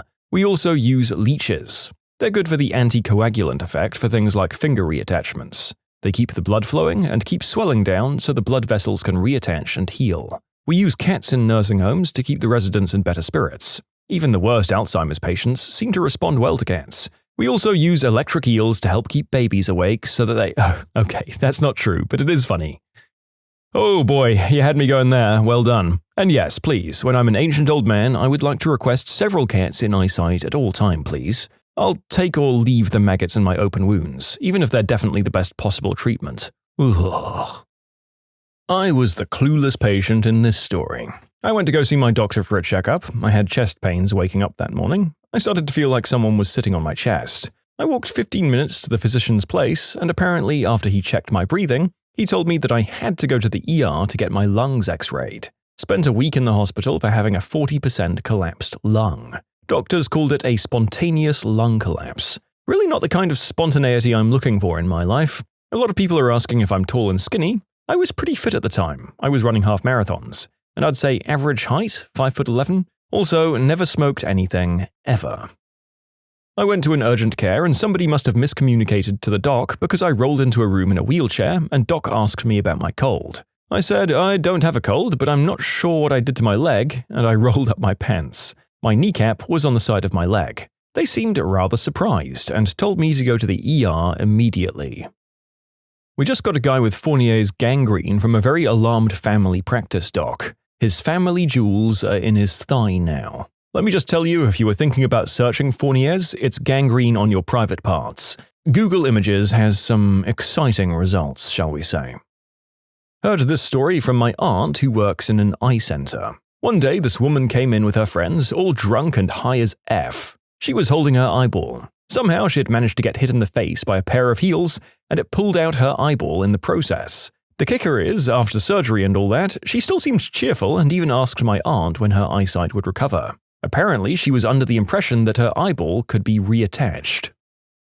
You can submit your own stories to be featured here on the channel. The story submission link is in the description below. And if you want to listen to some vibey music in the background, check out easymode, also linked below, and subscribe.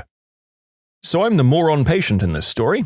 I'd fallen through a ceiling 3 years prior and had just worn a knee brace. My employer required me to go to the company doctor for a yearly physical. I'm not a doc, so I can't gauge, but here's the list that came out of that visit. Torn meniscus, ACL, rheumatoid arthritis, Hashimoto's disease, and, well, the place I went to had in-house genetic testing, you see, and the doctor suggested that I should get tested, since I had Hashimoto's and rheumatoid, to help determine what else I had. It was out of pocket, but I thought, sure, why not? I'm sure it's one of those upsell sort of deals, but it really paid off in my case. The test found all kinds of crazy crap that I carried but don't have as of now. Most of it autoimmune related. But the biggest one was Thompson's disease, which is what those fainting goats have that causes them to faint. In reality, my understanding is that they don't actually faint, it's that their muscles involuntarily lock up and they physically just can't get up. I have a mild case of it that only affects my arms, but it's estimated that it's like 1 in a million have the mutation.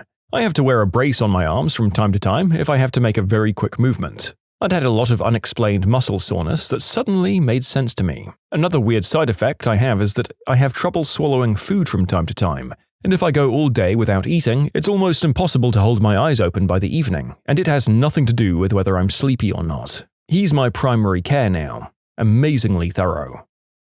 Pre-registration optometrist here. Had a lady present recently for an eye test following months of very painful headaches. She had had scans done at the hospital recently and everything had come back normal. The only reason she was in for a test was that her eyes were the last thing she could think were causing it, and she was due for a checkup anyway. Cue me looking into her eyes and finding her optic nerves in both eyes, which usually lie flat against the back of the eye, swollen and pressing forward, with massive hemorrhages in the nerve fiber layer of her retina. Naturally, the hospital was phoned and she was seen within the hour. The swelling had been caused by raised pressure in her head, a potentially life-threatening condition. As far as I'm aware, the neurologists are on top of it and she's been recovering well. Scary stuff, as I'd only been qualified 2 months at the time.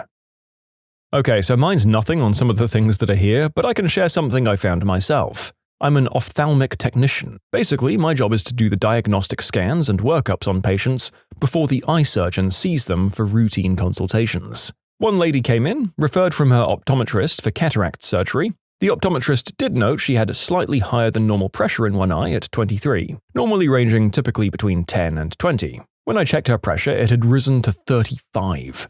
Normally, straight after this, I'd dilate her eyes so the doctor can see inside, but I told the lady that based on a hunch, I wanted to do a scan of the angles between her iris and cornea before doing that. I found that these angles had closed. Basically, due to her growing cataract, her iris had pushed out, blocking the gap at the outer edge of her iris, where the fluid in the eye generally flows. Because of this, the fluid in her eyes was very quickly rising. Acute angle closure glaucoma isn't rare, but if you dilate someone's eye who has it, you close those angles even more and eye pressure continues to rise rapidly, causing death of nerves in the eye. Now, I'm just the tech, but thanks to my hunch and scanning first, I might have saved her sight. The doctor performed laser treatment that day to hold those angles open until her cataracts could be removed. I'm a nurse. Some guy came in with Lefort 2 and 3 fractures. Said he fell and hit his head on a tractor step about a week ago. Was just coming in for medication refills when we asked about the mild facial trauma. He had a little laceration and unremarkable bruising on his face. He denied all pain medication and very minimally accepted it after surgery only because we practically talked him into it. Maxillofacial surgeon was very excited about it. She came down personally to get him and take him up to surgery. This wasn't so much a regular routine checkup, rather a 36-week pregnant woman coming into the doctor in the box complaining of nausea, vomiting, and pain between her shoulders. We ultrasounded her abdomen, everything was fine with the kid. Somebody had the bright idea that as long as the ultrasound was out, to ultrasound between her shoulders. To our astonishment, she had a huge dissecting aortic aneurysm. She had to be survival flighted to a level 3 place and have a crash C-section and her aneurysm fixed. The aneurysm was at least 5 centimeters across. Both herself and the baby made it. A friend of mine worked in the ICU, and he once told me about a girl who came in that was on a jet ski and her bikini bottoms got caught on something and ripped her entire bottom open. Front to back of her downstairs was completely ripped open. He said that stitching her up was incredibly awkward because she was a little drugged and kind of flirty. Y'all motherfrickers make me want to get a full body exam, because I have read some scary stuff here.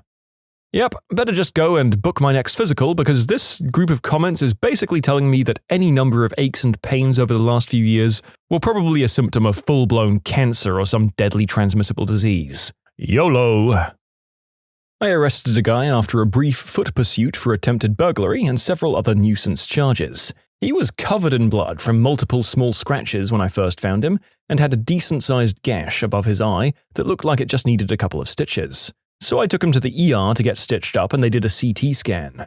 The doctor was stitching the guy up and was about to release him when the CT comes back. Fractured orbital, resulting in an air pocket forming in the guy's brain cavity. Turns out the guy dove headfirst off a rooftop earlier that night and hit a fence on his way down. Apparently taking crystal all the time makes your life real exciting.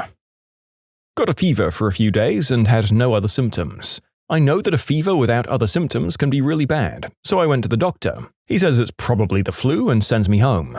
Fever gets a little worse. I call him and tell him it's up to 102, and he tells me to go to the hospital. I get there, they give me meds to reduce the fever and do some blood work while keeping me in quarantine. I got my own room, which is nice. All because they didn't know what I had. My blood work comes back and I'm septic. They said that it came from too much oral bacteria getting into my bloodstream, and they usually see it with substance addicts that lick their arms before sticking a needle in, thinking that that's somehow sanitary. I traced it back to a mechanical toothbrush I got and how it made my gums bleed like crazy when I first started using it. So yeah, go easy on your teeth if you have sensitive gums. The bacteria in your own mouth can kill you if they bleed too much. It was a routine checkup. This older lady came in for bruising. She claimed that 2 weeks prior somebody had bumped into her on public transit, and now the bruise on her chest just wouldn't go away. Confused after having asked her weight and height, she was under 90 pounds.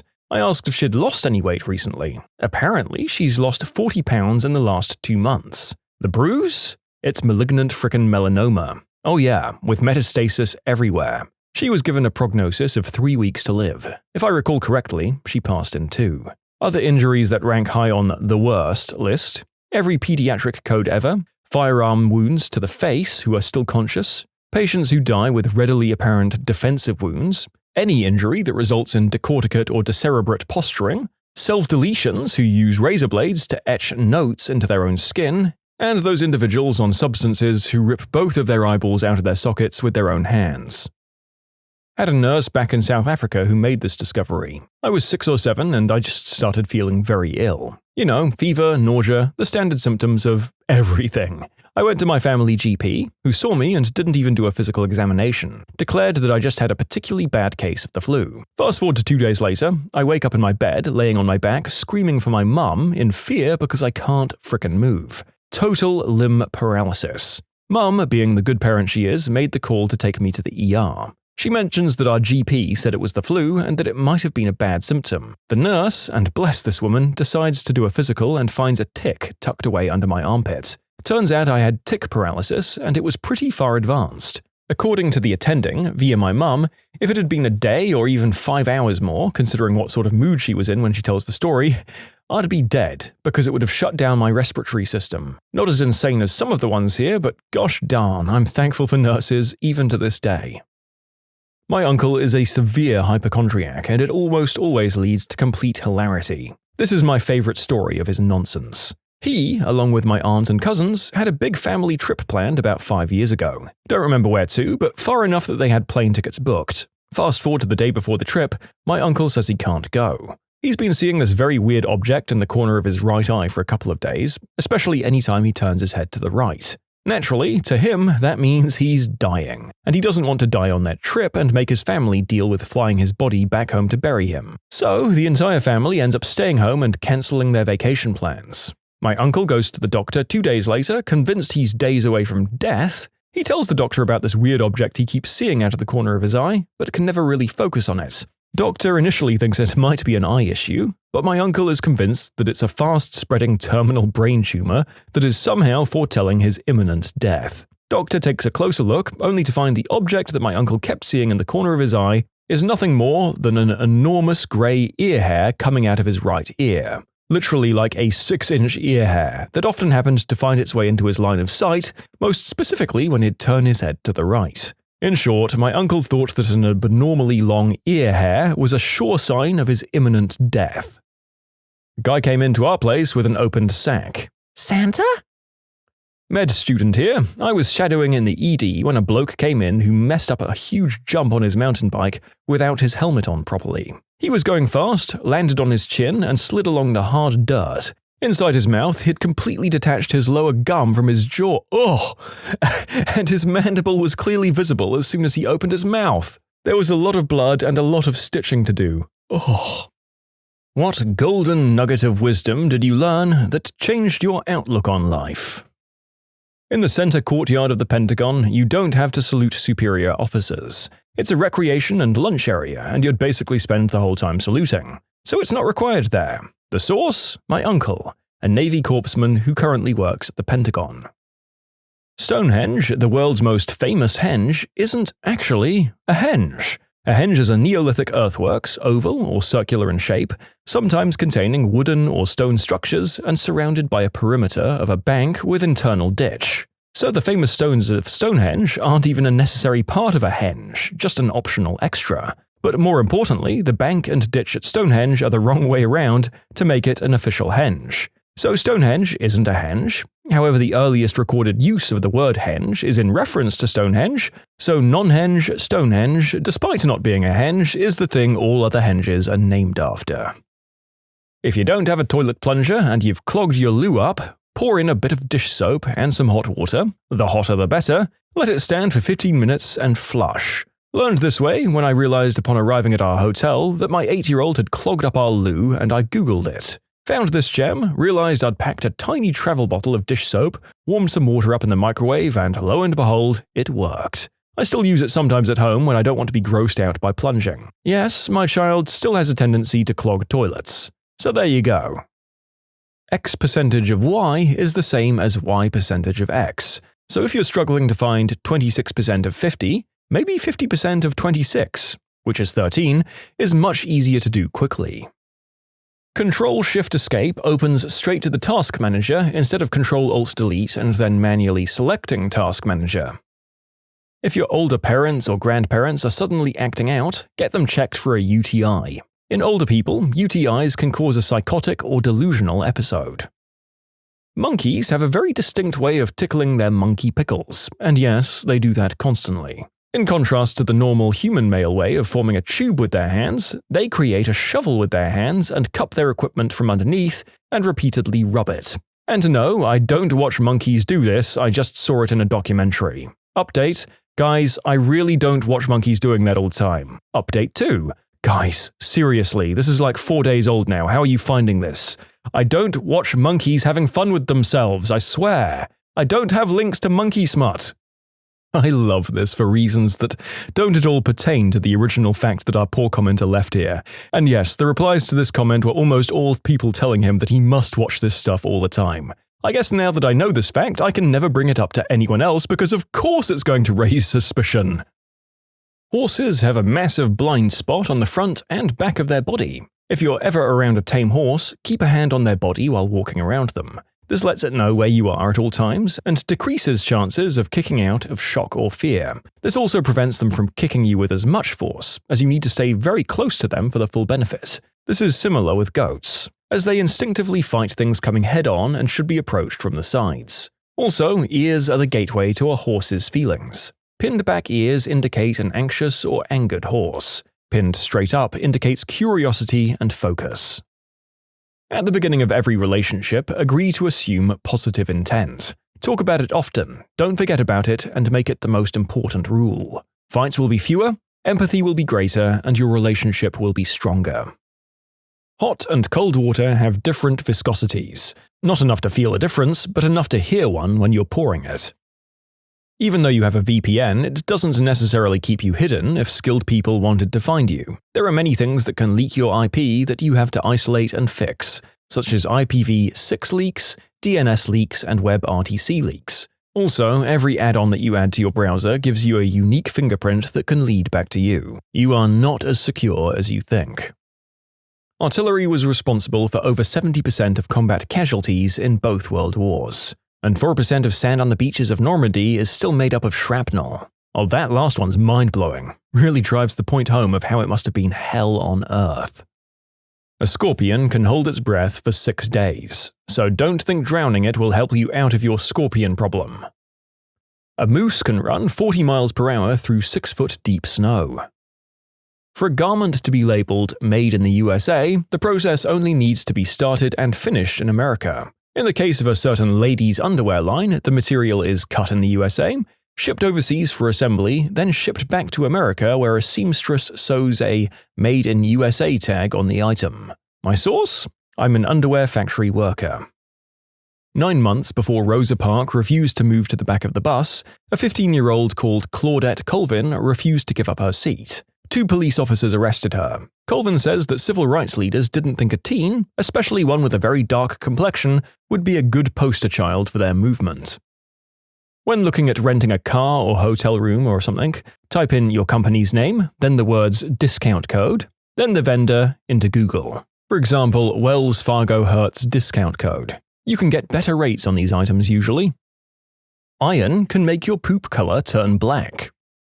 When Elton John changed his name from Reginald Dwight, he also gave himself a middle name. His full name is Elton Hercules John.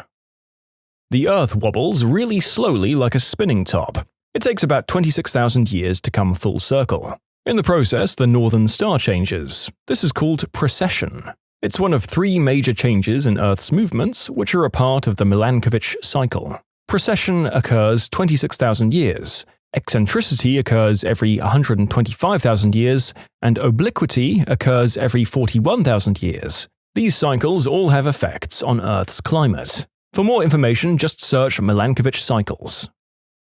Airline ops guy here. If you check in a bag at an airport with an hour or less before departure, it has a 50-50 shot of making it on the plane. Just like the TSA line, bag security can back up too. I regularly see 30+ minutes in screening statuses on bags. Then it might be pulled for hand screening and search. This is random and TSA doesn't care when the flight leaves. So now we're at about 25 minutes to departure and your bag has only just now entered the sort system. It will take another 5 to 10 minutes to sort out to the person who loads carts with bags. Here, the problem is that there might be another 7 to 10 other flights coming off the same conveyor belt. They have to see your bags tag out of maybe 50 other bags, so let's assume another 5 minutes. Your flight's bag cart was delivered plainside at an hour before departure, so it's now 15 minutes to departure. The bag room has seen your bag and has it on the back of a tug racing to the plane. 7 minutes before departure, the baggage compartments are closed and total weights are being submitted. Your bag has missed the airplane. In short, please check in more than an hour before your flight if checking a bag, or else it might not make it on the plane. I had a heart transplant 5 years ago. When your heart is replaced, the surgeon has to cut the main nerve that gets the signal from the brain to beat and increases the intensity of the beat when needed. Without this vagus nerve, your new heart has no regulation and pumps blood out of habit. You no longer have a flight or flight response, and your new heart beats at 90+ beats a minute. My new heart beats purely from muscle memory. I can't think about it for too long because it's just too freaky. Never miss a chance to pee. That's always my go-to. I had a choir practice in a group of more than 200 people, and I sat right in the middle where there was no legroom to leave. Right before the rehearsal, I thought, I should use the bathroom. And then I thought, nah, I'm good. 3.5 hours later, I'm sweating, nearly crying because I have to go so bad. I prayed so hard for my bladder to be sustained. I was finally able to waddle to a toilet and had a moment of pure ecstasy. In summary, never pass up the chance to use the restroom.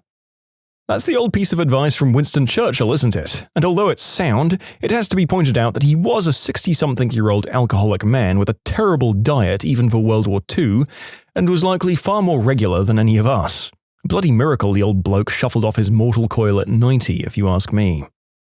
That a strong sense of doom is a medically recognized and majority common precursor to having a heart attack. Armadillos give birth to 4 identical twins, always. There are 3 ways to refer to a gathering of geese. If they're on the ground, it's a gaggle. If they're flying, but not in a V-shape formation, it's a skein. And if they're flying and in a V-shape formation, it's a wedge. A single spaghetti noodle is called a spaghetto. I thought a spaghetto was a place where poor Italians lived. When you move to a new place, take a 30-minute walk through the neighborhood. Even if you just stop at a 7-Eleven and get a Slurpee, it'll make it feel a lot more like home. Get a first aid course. It really does save lives. The concept of 3 square meals a day is a diet designed for people working physical labor in the early 1900s. Quality of diet and sticking to daily calorie limits is the only part that really matters. Otherwise, it really doesn't matter what time you eat, although the 3 square meals model is indeed advantageous for day-long maintenance of energy levels. Basically, it's better to just eat when you're hungry than force yourself to eat when you should, so long as you're getting the proper nutrients and stuff. The Outer Bridge Crossing is a bridge that connects Staten Island in New York to Perth Amboy, New Jersey. You probably think it was named that because it's the outermost bridge in New York City. Wrong. It's named after Eugenius Harvey Outerbridge. All the colors of Fruit Loops have the same flavor. It's also true for Play-Doh. Newly registered nurse working on hematology ward and learned that stem cells smell like sweet corn. Update, I believe it's the preservative solution that they're kept in that smells and not the actual cells themselves. My colleague also mentioned this when I asked about the smell. The main reason we stop doing something we love is because we forget our love of doing it for enjoyment's sake and replace it with the desire to be good at it. Most people replace their computers or run them into the ground when they get hot and slow. In reality, new thermal compound and a solid-state drive upgrade can fix both problems and increase the computer's lifespan for about $35 to $50, and it is not hard to DIY in most cases. Canadians say sorry so much that an act passed in 2009 that states that an apology would not be considered an admission to guilt.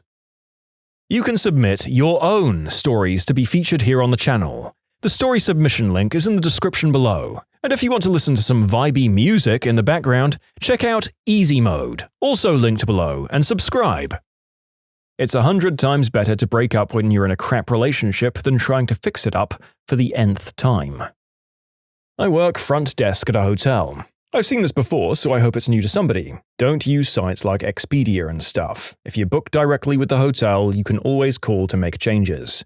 If you need to cancel, you can avoid the 24-hour window fee by changing your reservation to a few days later. Then call back the next day to cancel. Third-party booking sites are not easy to change the info on. We can't change the rate if something needs to be fixed, and as an Expedia customer, you're looked down upon and get whatever basic rooms are available. Not by me personally, but by everyone around me.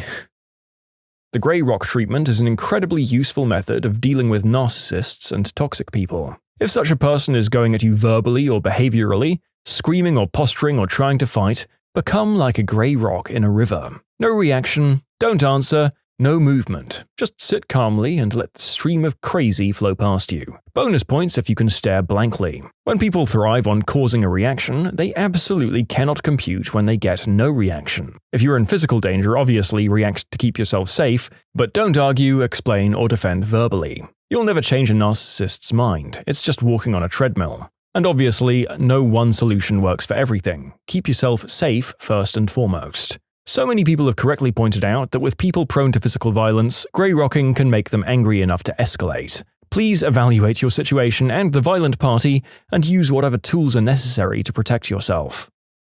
Even if you aren't willing to give mouth-to-mouth on an unconscious person, chest compressions alone greatly increase their odds of survival. If bees were paid the minimum wage, a jar of honey would cost about $200,000.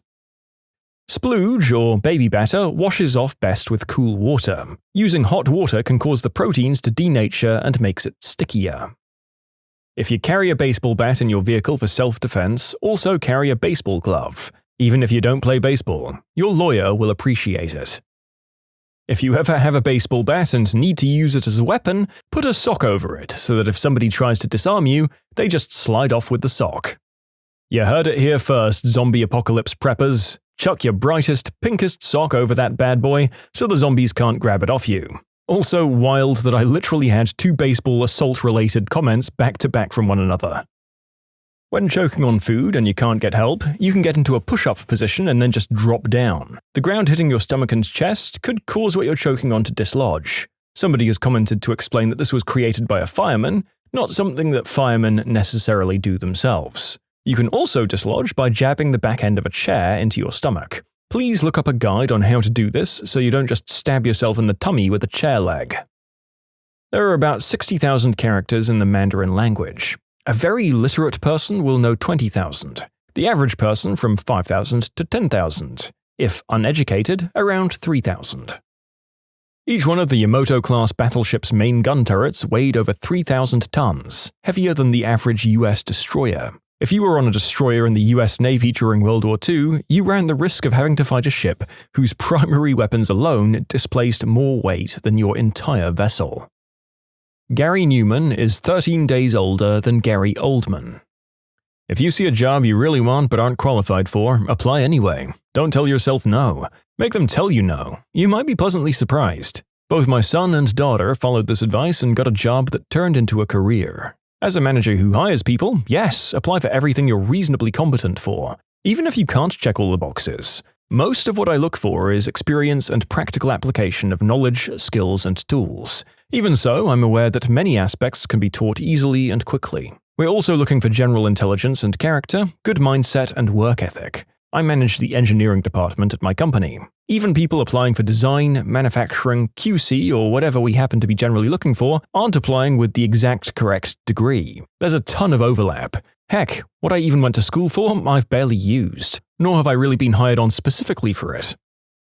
People often underestimate how big a billion actually is. An easy way to conceptualize it is to think of it in terms of seconds. 1 million seconds ago was 12 days ago. 1 billion seconds ago was 1987.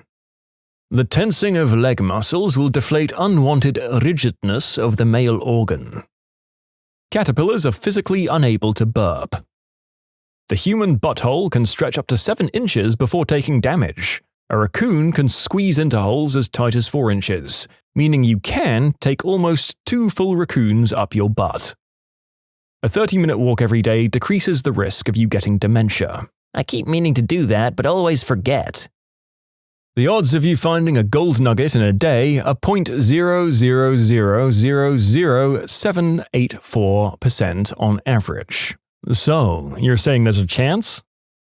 If you're in the woods and smell cucumbers, there is a copperhead snake nest nearby, or a man with a cucumber sandwich. Getting older is frickin' awesome. I'm 53 by the way. I feel confident, secure, and healthier than I've ever been in my entire life. I wish I could tell my 28-year-old self to relax and enjoy the ride more. Heat the back of a spoon gently under warm water and press it on a mosquito bite for a few seconds to greatly reduce itching. The heat breaks up the protein in the venom. Kangaroo has 3 hoo-has. Peanuts are not nuts, they're legumes, and they grow out of the ground like potatoes. Nuts and drupes typically grow on trees and are the seeds of fruits. You can be allergic to tree nuts and not to peanuts, and vice versa. Wherever you are, be there, said by someone wiser than me. I do try to apply this to my life, and I feel like it has great meaning. I've had it quoted to me by several respected people in my life. I'm not sure where it originated, but they're words to live by. Manhattan's layout is largely grid-based except for Broadway, which runs at a diagonal through the city and ignores the grid. This is because before the rest of Manhattan was developed, these roads were paths originally forged by Native Americans. The track's continued use over the years by people meant that it was simply left in as the city developed. Broadway exists because Native Americans. And it was probably a deer game trail before that. In the 16th century, Turkish women could initiate a divorce if their husbands didn't pour coffee for them. Look people in the eye, say please and thank you. Salespeople will go out of their way for you if you show appreciation. Domestic cats don't meow to communicate with other cats. They use meows almost exclusively to communicate with humans. I should have specified that this applies to adult cats and not kittens. I'm sure there are exceptions. Mostly they just learn to repeat the noise that elicits the strongest reaction. Yeah, I'm pretty sure that one of my relatives has accidentally trained her cat to make a high-pitched screaming noise by repeating it back to them, especially when it's time for feeding. Now whenever the damn thing is hungry or needs to go through a door or anything, the entire house is awoken by what sounds like a distant child going down a slide. It's hilarious and annoying. Seasonal allergies are almost entirely man-made ailments. When planting landscaping trees and bushes in the 50s and 60s, people didn't want to use female trees as they didn't want fruit to fall on streets or on people's cars, so they opted for almost entirely male trees, thus drastically increasing the pollen output. Sometimes it's best to let go of people. The airspeed velocity of an unladen swallow, European, is 11 meters a second or 24 miles per hour. Smells are particulate. When you smell anything, you're getting particles of that thing in your nose. It doesn't seem so bad to think of the microscopic cake particles in your sinuses when you smell it baking, but when you smell a fart or the stench of a public bathroom, that's microscopic poop particles in your sinuses. Nasty. The writing staff for Futurama were probably the most highly educated group of writers a cartoon has ever had.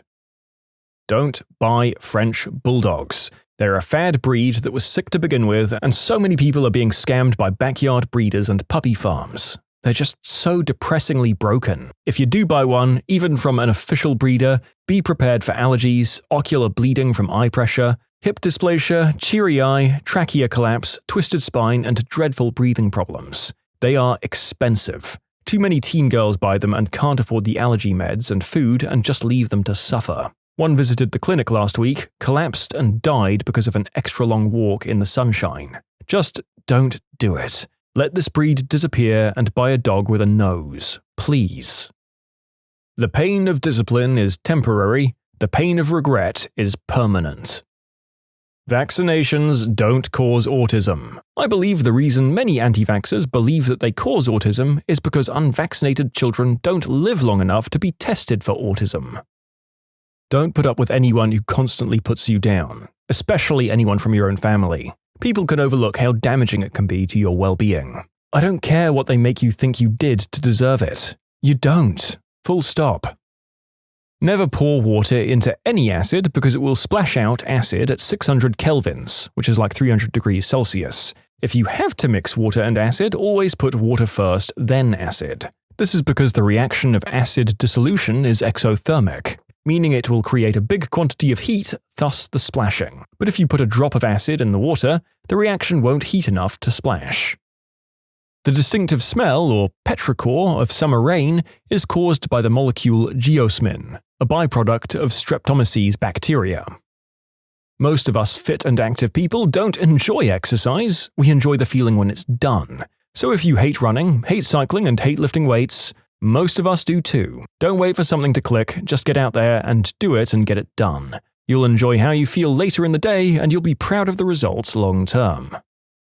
Admit it when you're wrong. Say it out loud to the person you were incorrect to, and don't let your pride stop you. The amount of respect you instantly gain is shocking, no matter how much you like the person. What small habit about someone else raises a red flag and makes you distrust them?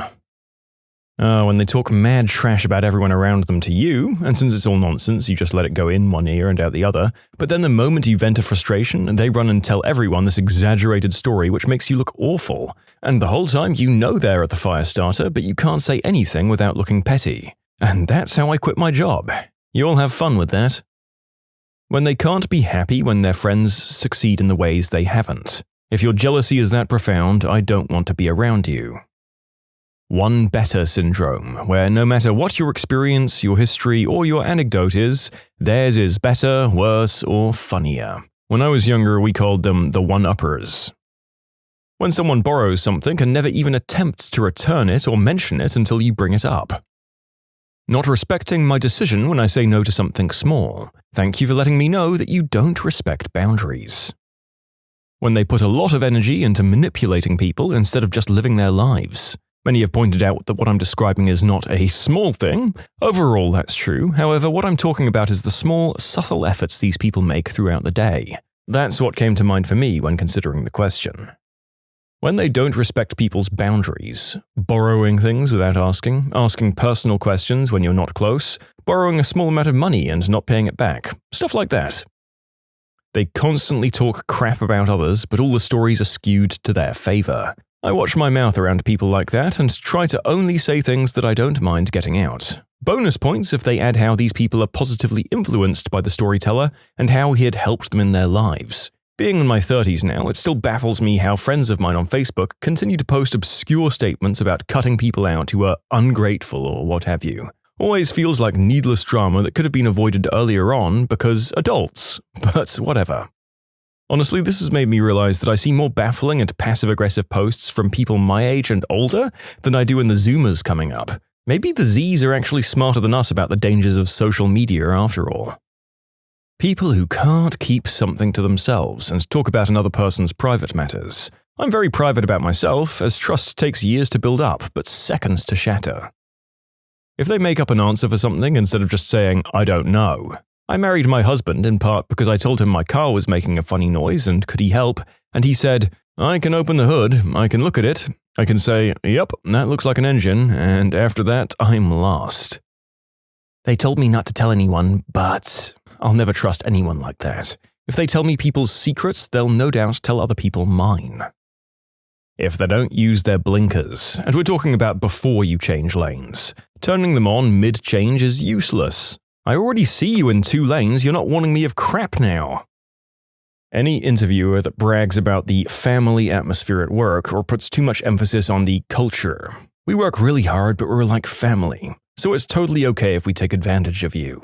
I left a job after our manager put a snide post on Facebook saying how we're a big family and he's so chill and better than other stores of the same company in the area, so we shouldn't complain about things to management because we wouldn't want to work at the other stores, right? This is a day after I found out my bonus had been cut for several months. Mate, if I worked at the other stores, I'd have double the hours and a much larger bonus. Don't throw the family thing in my face.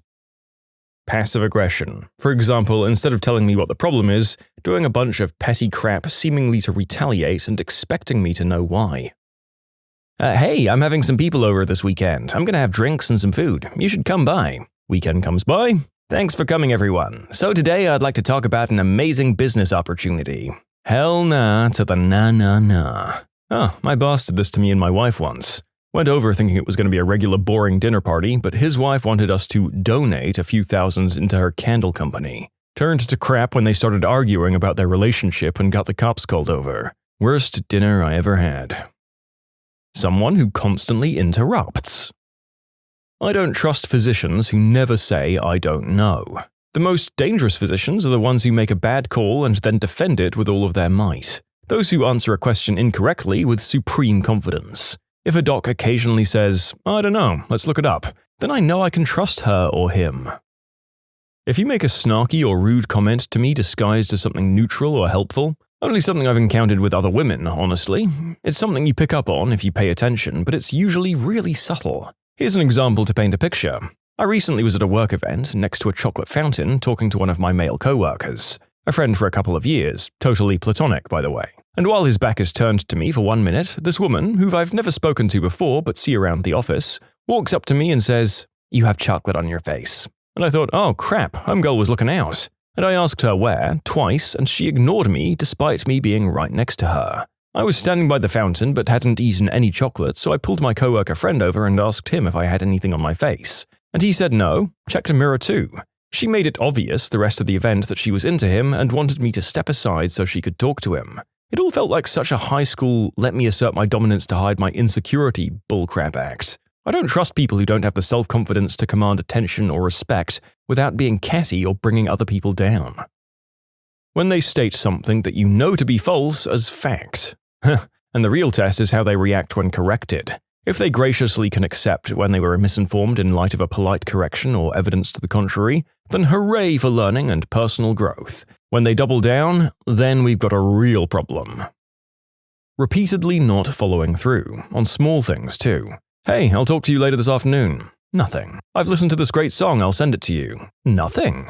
I just feel like those little moments are foreshadowing bigger things or disappointments to come. When their opinions on the same topics change depending on who they're with. And I should clarify that I mean this for when people actively have different opinions about the same subjects all in the same day or week. Not enough time to change their mind, and if they change it that often, then it still stands. You have no idea where someone stands if they're constantly changing their mind on things, and therefore I wouldn't trust them. And I don't mean for this to apply to people who are just passively agreeing or not arguing in order to keep the peace with family or in a work situation. I mean, that's just being polite. When they start talking about their essential oils or leggings or makeup or wine businesses. When they openly brag about screwing someone over. It's said so often I'm not worrying about giving it away, but mistreating service people, children, less intelligent people, or animals. When they tell you that all of their exes are crazy. Yeah, I get that one. We're all allowed to call one, maybe two exes in our lives crazy and be given a bit of the benefit of the doubt, even if it's generally a massive oversimplification. But if it's every single relationship, this speaks of either a complete lack of empathy or, much more likely, absolute denial. When I catch them lying about something very small with no consequences if they were to tell the truth. If someone happily tells you that they've cheated on someone before, one of the biggest red flags ever. If I can't sleep around them, must be an enemy. Another red flag is if you can't fast travel around them, and before you meet them, there's a vendor with health potions and a save point. Their phone background is a selfie. My lab partner in Bio's entire camera roll is just pictures of herself. No other people or landscapes, just her. I silently judge her so much for that.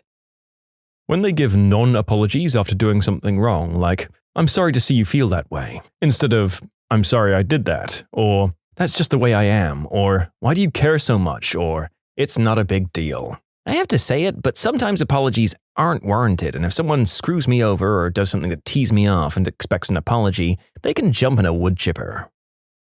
When they don't turn down the music in the car so they can better see when parking. Clearly a psychopath. When your mistress sends a secret video of your bedroom encounter to your wife. Totally lost my trust at that point. When they're super nice to me, compliment the heck out of me, and want to be best friends right away. It immediately makes me suspicious and I put my guard up. I assume they have ulterior motives and are trying to establish a false rapport with me in order to throw me off their scent. If they're female and say that they don't have any female friends, usually because, quote, "women cause drama." This gives me caution because while you aren't going to get along with every woman, if you don't have any female friends at all, you might be the one causing the drama. But someone that actually became my good friend said this once, we became her first female friends. Yeah, if you don't have any female friends, I'm suspicious, but maybe you spend most of your time in male-dominated environments and haven't had a chance to meet a lot of other women in day-to-day life. If you don't have any female friends because women cause drama, screw right off. Trying to change your mind after you say no instead of being respectful and letting the matter drop. When they act like they've known me for years and yet only just met me. I feel like they're going to start selling me something or there's some other sort of angle at brewing. Someone who talks way too much about themselves and their life. If they have a curly mustache and top hat. If they frequently rub their hands together and laugh maniacally after tying a damsel to railroad tracks. And if the word dastardly is a part of their name. When they put a hand on your shoulder, squarely look you in the eye, smiling with a fat grin, and confidently say, "Trust me." Someone that wears a belt and suspenders. I don't trust someone that doesn't even trust their own pants. You can submit your own stories to be featured here on the channel. The story submission link is in the description below. And if you want to listen to some vibey music in the background, check out easymode, also linked below, and subscribe. Something about when a person tries too hard to be someone they're obviously not. I've realized some people can pick up on that and some cannot. When they have to keep saying, "Believe me." Not tipping or being mean to customer service. Sexist jokes or racist jokes preceded by, for example, "I'm not racist, but," before they say them. When they litter. I don't know why, but as soon as someone throws a wrapper out the window, I immediately lose all faith in that person. Like, you can hold it for an hour. If you can't hold on to a thing that long, how long will you hold on to what I tell you? When their small reasons for distrusting others are ridiculous. Anyone who'll tell you their IQ number. When they come on really strong seeking my friendship. In my experience, anyone who starts out with intense flattery, saying things like, "Let's be best friends," inevitably turns into a jealous, undermining butthole within months. Healthy people seek friendships with people they like. Unhealthy people pressure you into intense BFFdom, suck up your energy, then belittle and discard you. When they have the Christian Bale American Psycho dead eyes. They're smiling and cheerful, but there's just no light behind those eyes. Those people scare me. Yeah, although on principle I'm against shunning anyone based on their appearance, something about this does really resonate with me. There's a weird way that these people can respond coherently to you, while also seeming that they do not at all give a crap about what you're talking about. Look, if they talk crap about people they appear to be good friends with to you, then they do it about you as well. I'm just going to go ahead and say what everyone else already really knows. You feel that crap down in your gut, and that's all. False equivalencies. After Caitlyn Jenner won Woman of the Year, I had a friend insist some spurious they were going to force doggy effing on us next. What that has to do with transgenderism, I'll never know. When the details of their story change in any way, I automatically distrust everything they've said. I do that a lot, but that's not because I'm lying, but just because I don't have the best memory and I tend to forget or misplace a lot of details. Also, I'm not a good storyteller, so I'll probably mix things up, try to make the story as short as possible, or ramble about a small and unimportant thing in the story. As you can see, those are not the best of combinations. Anyone who feels comfortable enough to start unloading their personal drama shortly after meeting them. I found that's a pretty good foreshadowing for how that relationship will go. I feel instantly creeped out if someone uses my name too often when speaking to me. It's just weird and unnecessary. Once I found out they lie even about simple things. When they say that catapults are the superior siege engine. When their last name is a first name. When they think Christian equals good. He's a good Christian. I don't give a crap. Hitting their dog. The way they treat waitstaff and janitors and other service people. If they treat fellow human beings like trash because they're working a menial job, then they aren't to be trusted. When they emphasize how involved in a religion or church they are. Smoke and mirrors. When they keep saying, "We are friends." When people don't vaccinate their children. People who tell stories differently to different people. Doesn't make me hate you, but I know from that point on that you're pretty frickin' likely to be manipulative. Anyone that has to get very serious or overly intense about an opinion, but then immediately act like it's not a big deal if I say anything even slightly contrary to what they're saying. Being over the top crazy about any opinion seems nuts to me, but also shutting down any kind of adversity to it just seems like they're unaccepting of discussion or even questioning their own thoughts. A lot of people see this as very petty, but I honestly think that this is an instant red flag. Having thousands of Facebook friends, Instagram and Twitter followers. where they appear to be more attached about how people see them than how they see themselves. I automatically distrust people who seem to lie about something for no reason whatsoever. A terrible coworker of mine can't be trusted to ever tell the truth. If you ask if they did XYZ, they say yes, knowing full well that someone else did it or that it hasn't been done at all. I just prefer to stick with text traffic with them. People that have naughty words in their username. If within the first 30 minutes of meeting you, you reveal to go to Church X or bring up your religion in any way unprompted, then I automatically put my guard up. If they're trying to get me wasted, much more than they are, every time we meet up to party. Like, don't get me wrong, me and my close friends often do that to each other just for craps and giggles, because we know we can trust each other. But if you're a guy I just met 2 weeks ago and you want me to be crap-faced to the point where I can't remember a thing, I can't help but assume you're not looking for a friend in me. A good friend of mine was once traveling on a train. He was sitting on one of those seats where you sit opposite, facing towards someone. Anywho, he ended up with a very strange-looking guy in front of him. After maybe an hour of travel, the man leans forward to my friend and whispers, "Hey, you see that guy over there?" while nodding in the direction of a man wearing a white shirt. My friend is like, yeah? Don't trust that man. Never trust a person that buttons up all the buttons on a shirt. The strange man then leaned back and didn't speak a single word for the rest of the train ride. From that day, my friend has never trusted a person with all the buttons buttoned on a shirt. In short, never trust people who button all the buttons on a shirt. I want to know that man's reasoning. I will never forgive your friend for not discreetly following them from a safe distance and taking notes on their many baffling pieces of advice. When someone gets offended when they're told that someone doesn't want to interact with them and comes back with, "I just want to get to know you," it makes me distrust them because they clearly have no regard for other people's feelings and won't take no for an answer. I remember one instance where there was a group of 4 of us talking in a local cafe. We saw someone we knew outside walking and we waved. They did not see it as it was too far away, and one person, clearly meant in humor, said, "Are they ignoring us?" Then one person who's generally a misery to be around chirped up at the possibility of something negative and said completely seriously, "Yeah, they are." I only remember being taken aback that the thing that caused that person's mood to lighten was the prospect of discord between others. From then on, anyone who reacts positively, no matter how tiny, to something negative or bad blood between people who are not themselves, I distrust instantly. These people are toxic and not people you want in your daily life. I'm a nice person. If you were, you wouldn't need to bring it up. Someone getting something for me from the store and keeping the, for example, $1 change. I mean, sure, I'd say keep it when you tried giving it back to me anyway, but when you just assume that you can have it, I don't trust you anymore for some reason. Very slight passive-aggressive remarks that can easily be overlooked. The whole sassy witch trend is really getting on my nerves, since so many people confuse it with being straight-up mean or disrespectful to people, including their friends. Seriously, no one's attracted to negativity, and it sure as heck is not going to make me pour my heart out to you if you act like a butthole 90% of the time. Someone skipping a queue for something basic, we're talking bread or groceries. Also, people who are proud of not paying for something, like the train or bus, because they can get away with it. Lack of integrity shows in the small things.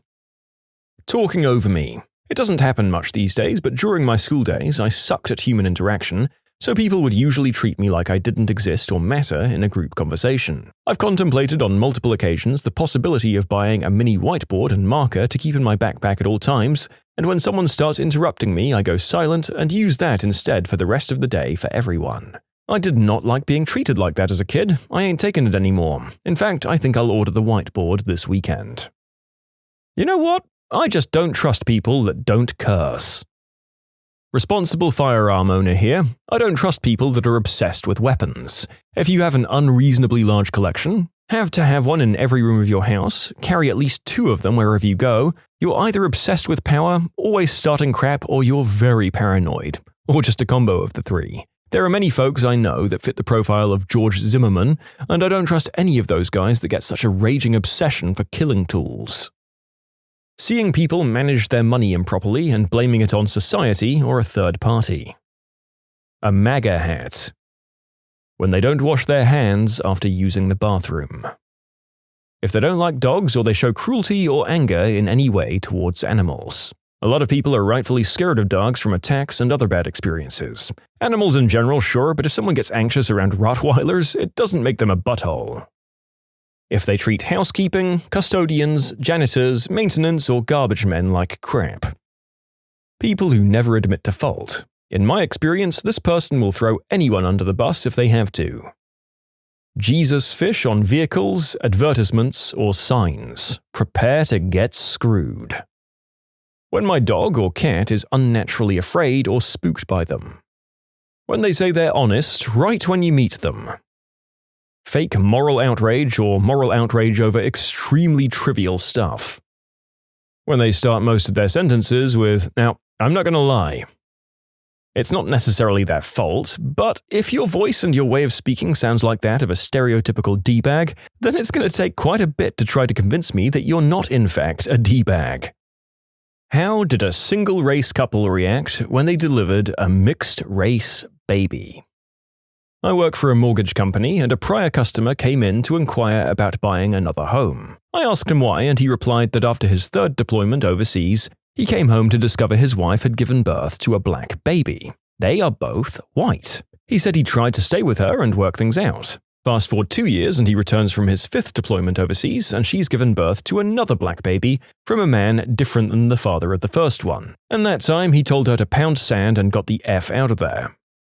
I worked at a urologist's office for a couple of years in college, where the main appointments for the day were men having a vasectomy. Well, one man came in raging furious because his wife was pregnant, yelling that he wanted his money back because the vasectomy didn't work. Though that can happen, the doctor examined him and concluded that the vasectomy did indeed work. Poor guy left the office so quickly and without a word. You still gotta give him props for going to that conclusion first. I knew one guy who did have a vasectomy fail, as in grew back together. A couple of years after the operation, he almost got divorced because he accused his wife of cheating before he checked with the doctor and found out that his vasectomy had reversed. Oh, this story is too funny not to tell again. They handed my dad a black baby boy when I was born.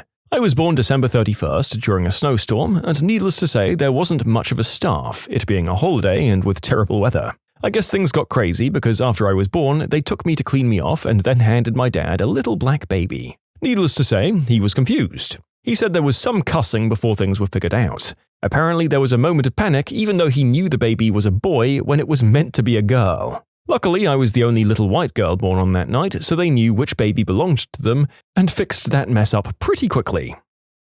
I knew a guy in the small town that I grew up in. He was the token white rapper of our group. Not that that's important, it's just funny. Well, he was dating a girl for a really long time. She was also white. She got pregnant.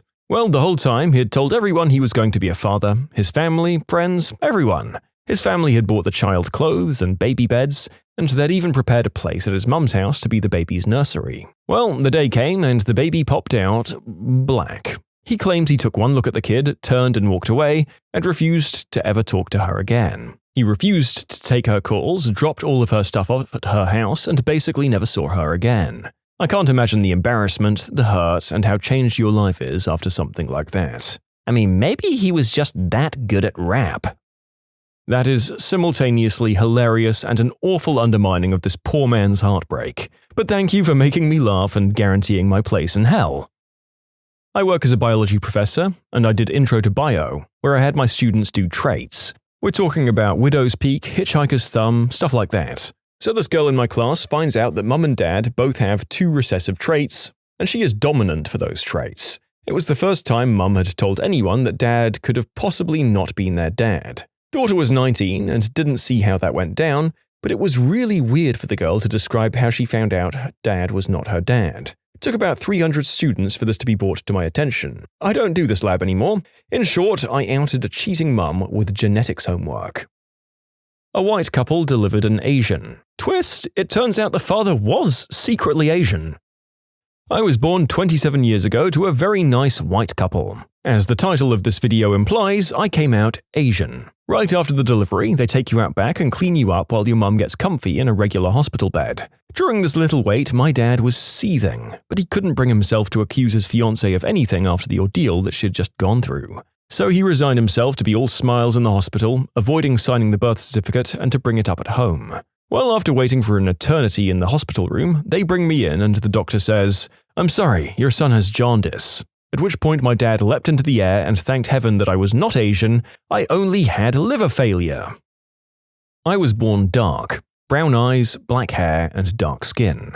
Nurses raised a few eyebrows at Dad, and when he left the room, they pressed Mum for the gossip on who the father was. Insisted they wouldn't tell, they just wanted to know. It was a very small country town. She had to show them photos of my equally dark grandparents to show them the coloring was just a throwback from her family. In a university lecture on basic genetics, to illustrate a point about recessive traits carried in certain chromosomes, the professor asked if any girls in the class were colorblind. One puts her hand up and he addresses her, "Now, I can say for a fact that your father is also colorblind. Am I right?" No. The rest of the class got it about half a second before she did. I have a male relative that was cheated on by his wife, but it wasn't the baby's race that gave it away. To quote the baby's grandfather, the father of the cheated male, "Ain't no way he's one of our family. His Johnson is too big." Outside verification proved Grandpa correct. The cheated male did end up raising the kid as his own, though. My boyfriend is retired Army. He says there's a lot of cheating that goes on at the bases. Anyway, he told me about a friend of his that was expecting a baby and was in the room the whole delivery. When the baby came out a different color, the guy flew into a rage, and the docs and nurses had to pull him off her. When I gave birth to our middle son, my husband swore up and down that our child was mixed with another race and that the child was not his. I finally convinced him that he was insane, I've never cheated, would never cheat, and that yes, Caleb was his son. 5 years pass, we divorce, and he wants a DNA test. He gets one. Turns out Caleb is his son. Go figure, doofus. My mum's best friend, who's 60 years old, was recently contacted by a man claiming to be her half-brother. Her father had fought in Japan during World War II and had apparently had an affair with a Japanese woman and kept it secret even after he died. She was extremely skeptical, but her and her brother decided to meet this guy anyways. All skepticism went down the drain when her brother's Asian doppelganger walked through the door. My sister worked the OB-GYN. Woman comes in and gives birth to an Asian baby. She's white. Father's white but stupid. He comes in with his whole family, one white kid, two blackish kids. The nurse and my sister are waiting for him to explode or anything, but he just says, "Look at that! This one's Asian!" The mother is looking at the nurses, silently pleading. The man turns to my sister and says, "Ain't life funny? God gave me a whole rainbow." Nurses, doctors, and staff are not allowed to say anything. A friend of mine's sister had a baby which turned out to be black. Boyfriend freaked out, called her every name in the book, and stormed off. When she finally convinced him to do a DNA test, it turns out that it actually was his child. Apparently, they have some distant relatives that it's happened to as well. Very awkward, but I'm pretty sure they ended up back together. I have a part of my family that the rest of the family tries to keep away. One cousin in particular really wants to be African American, even though my family, including him, are all very much white. He dated a real sleazeball of a white girl, and after a few months, she got pregnant. Fast forward 9 months later, and I received a phone call from my mum, dying with laughter, when my cousin's baby came out and was mixed, implying one thing and one thing only coming from two white parents. Well, my idiotic cousin thinks nothing of it, and is to this day, 5 years later, raising the kid as his own. It's a joke in the family now that having a mixed baby is a personal achievement of his. He acted black enough to make a mixed baby. Job well done, Derek. Am I the only one reading all of these stories and wondering about all the cases where the cheating was intra-racial and the dad never found out? My mum is a nurse in labor and delivery. She had a patient one time say if the baby was black, please put it up for adoption and tell the husband, who's not in the room, that the kid didn't make it. The baby ended up being white. Not sure what the staff would have done otherwise. There's a family in Kentucky that has a genetic disorder that makes some of them appear blue. One woman was so dark she was almost purple. It used to be incurable, although it didn't cause any problems other than blue-colored skin. But it no longer is, so people who have it take medicine and look normal. The family name is Fugate. Anyway, a baby was born in the hospital in Lexington, Kentucky in the 1970s and was dark blue. Freaked everyone in the family and on the hospital staff out, except the grandmother. She just laughed and said, "My mother was a Fugate," as though everyone would understand. Okay, and one quick Google later I can see that this is both true and one of the weirder quirks of genetics that I've ever seen. And unlike a lot of the others, it's not one that I've seen coming up much elsewhere in the world. We've not had many human smurfs here in Europe that I've ever heard of. Must be a 1,000,000,000 super recessive gene. I went to school with a kid who was born dark brown to 2 white parents. It's due to a skin pigmentation disorder, but the running joke in his family is that his mother was sleeping around. They all think it's incredibly funny. I'm impressed by their collective sense of humor, to be honest. My brother-in-law is half white, half black. My sister is white. They have 2 kids. One looks black and one looks white. They're always telling us about the weird looks they get when they go out. When someone does have the stones to ask, they almost never believe them when they tell them that they're both their biological kids. I have 2 sons. I'm their biological mum and they have the same father. I'm half white, half black, and their dad is half white, half Asian. One is tan, think Hispanic or Middle Eastern, with brown hair, brown wide eyes, and the other one is pale, jet black hair, and hazel Asian-looking eyes. The kicker is their dad is a fraternal twin. My oldest looks just like his dad and like me, and the youngest looks like his dad's twin, and my father. Yeah, there's lots of what the frick when I take these kids out. You can submit your own stories to be featured here on the channel. The story submission link is in the description below. And if you want to listen to some vibey music in the background, check out easymode, also linked below, and subscribe. I have a cousin who has 2 white kids and 1 black kid. After many consultations and tests, the root cause of this condition was determined to be repeated consensual exposure to a black gentleman. Just wanted to add that her parents were, "I buy my uniforms at the white sale at Sears," kind of racist. They love the kid though. It made them rethink their position on race.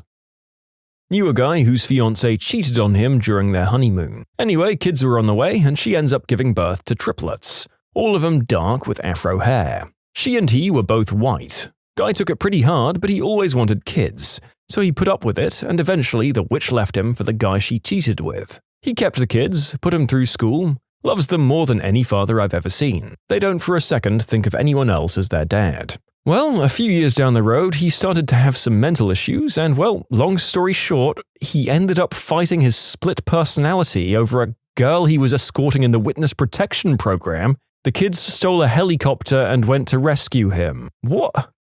Me, myself, and Irene. Well played, sir. My mum is a midwife and postnatal caretaker that witnessed this once. A woman was home birthing, she was a blonde lady with blue eyes, and her husband was blonde-haired and blue-eyed as well. She gave birth to a mixed-race baby and immediately tore down in cries and panic and pretty much confessed on the spot to what she had done. Husband stayed calm and composed, went outside, went to his lawyers to sort out the divorce, went to the housing agency to stop the rent, called a moving company to take all of his stuff out and basically dropped her from his life, and pretty much made her homeless in the process. She had to stay with friends afterwards. Now, imagine my mum is still caring for the woman and her child for about a week and sees all of this drama go down in front of her eyes. Apparently, the apartment was fully in the name of the husband and they had a strong prenup contract. She witnessed the house being emptied to the bare minimum, like bed, couch, dinner table, and some baby stuff, all without ever seeing the husband again. Mostly friends of the husband assisting him. Wife went into postnatal depression for quite some time. My mum checked up on her sometime later, about a year in. She does this as a standard because she cares. The woman had her child taken away because she couldn't care for it and was living in a women's community under supervision. And I would have done the same as the husband. Women, if you cheat, make sure not to mess up like that. And on that note, as a man, I would do a DNA test on the baby in the first week to determine paternity. I'm a bit of a butthole like that. My wife knows this fully, and I doubt she'll ever cross the path of her own destruction. Actually, that's not a bit of a butthole move, that's a huge butthole move. Someone trusts you enough to marry you and start a life with you, and you don't trust them not to cheat? One of the biggest butthole comments I've read on the internet in a while. Congratulations, jerk. Yeah, I wasn't there at birth because I'm about the same age as the kids, but there were twins at the high school I went to that were gingers, and their parents were both black. Turns out they both carry recessive genes or something. The family picture is pretty funny because at first you see a jacked black man and a pretty fit black woman, and in front of them, 2 small ginger kids. A little off topic, but this reminds me of a small girl I recently saw, probably about 4, who was black but had the most gorgeous red curly hair. I'm talking like Christina Hendricks red. Even her eyelashes were bright red. She was incredible. Her parents were an average-looking black couple. I couldn't stop staring at how beautiful she was. I hope she grows up to be a model. Yes, I'm creepy. Moral of today's story? Only cheat on your husband with other guys of the same race. Then you're fine. This is unfortunately the advice my mother's given me and all my sisters. Okay, well today I learned your mother is a C-word. Most babies are red when they first come out. They don't really darken up until a day or two after if they're mixed white and black. My sister has a mixed daughter. We knew she was mixed, there was nothing surprising there, but she was just red until she actually brought her home 2 days later. For the record, having a baby that's a different race than the parents isn't always a sign of cheating. Black parents sometimes give birth to white babies, although the chances are kind of insane. So when I was in the 6th grade, my cousin was dating this guy, who we'll call Derp for the sake of the story. Anyway, my cousin and Derp got engaged, and my cousin was pregnant with his child. My cousin and Derp are both white. Anyway, fast forward 9 months, and they're having a get-together for the family to meet the new baby. I walk in and spot this dark-skinned little baby. Not just a little dark, mind you, this baby is black, as in not white. I'm kinda confused because everyone seems to not give an F about this. Mind you, I had zero racist thoughts, as a black baby is just as good as a white baby in my book. I just thought it was weird that no one was acting awkward towards my cousin for her obvious infidelity. So I go and whisper in my mum's ear, Mom, why is that baby black? Did my cousin cheat on Derp? And that's when I got the bombshell. Derp was black, except he was albino. I'd never even considered such a thing. So it was his child after all. My family still laughs about the story sometimes. In short, my cousin gave birth to a black baby. I thought she'd cheated on her fiancé, and turns out he was an albino black man. Huh, well, you were quite young. From the limited sample of albino black guys I've seen, I'd say that most people would have worked it out past a certain age. Good thing you whispered and didn't yell. The most common answer, from what I can tell, is that a baby of different race than the parents isn't always a sign of cheating, as it's entirely possible for two faithful same-race parents to give birth to a child of a different race than the parents appear to be. Aside from that, the surprising few amount of comments indicating that a birth had actually been the result of an unfaithful wife result in a huge amount of drama. I remember reading many where the guy simply raised the child as his own. However, there are always a few gems, it seems, true stories or not, where hilarity ensues. A semi-related story from an acquaintance in med school. Laboring mother only speaks Spanish. Overconfident resident claims, I speak Spanish, and begins talking to her in barely passable Spanish. A few minutes later, he starts telling her to push, but instead of empuje, he starts yelling, puta, puta, which is Spanish for working girl. Lots of tears came out, and then a baby. The first thing I thought of when reading this was King of the Hill and the whole thing with Joseph and John Redcorn. I heard this one from a friend. Her friend was born white and both of her parents are black. Father stormed off and left, accusing the mother of cheating. Never returned back. She was an albino. Very white cousin's girlfriend gave birth to a black baby while they were dating. Big surprise to him because they hadn't even slept together yet. He noped out of there real quick. Reminds me of the time a panda bear almost escaped from its habitat at a zoo I went to the other day. Everyone had to evacuate the zoo in case other animals got out, and zookeepers rushed to get the panda to safety. It almost started eating left-behind food, which would have been disastrous. All animals and people were okay in the end, though. What the frick? I have a friend who's black, but both of his parents are white. I always assumed he was adopted, but the story is much better than that. Turns out they're his natural parents and no cheating happened. When he was born, his mum was as surprised as his dad was furious. He walked out in a rage, but his mum insisted on a paternity test to prove that she'd been faithful. Turns out he had a black ancestor on his mother's side, but she didn't know about it until she did some research. The black gene just decided to express itself. And he doesn't look white with dark skin, he looks really black, with a natural fro and everything. Any geneticists out there care to elaborate on how this could happen? It doesn't always mean cheating. If one of the parents is mixed but looks single race, then they might have a kid who looks different than they do.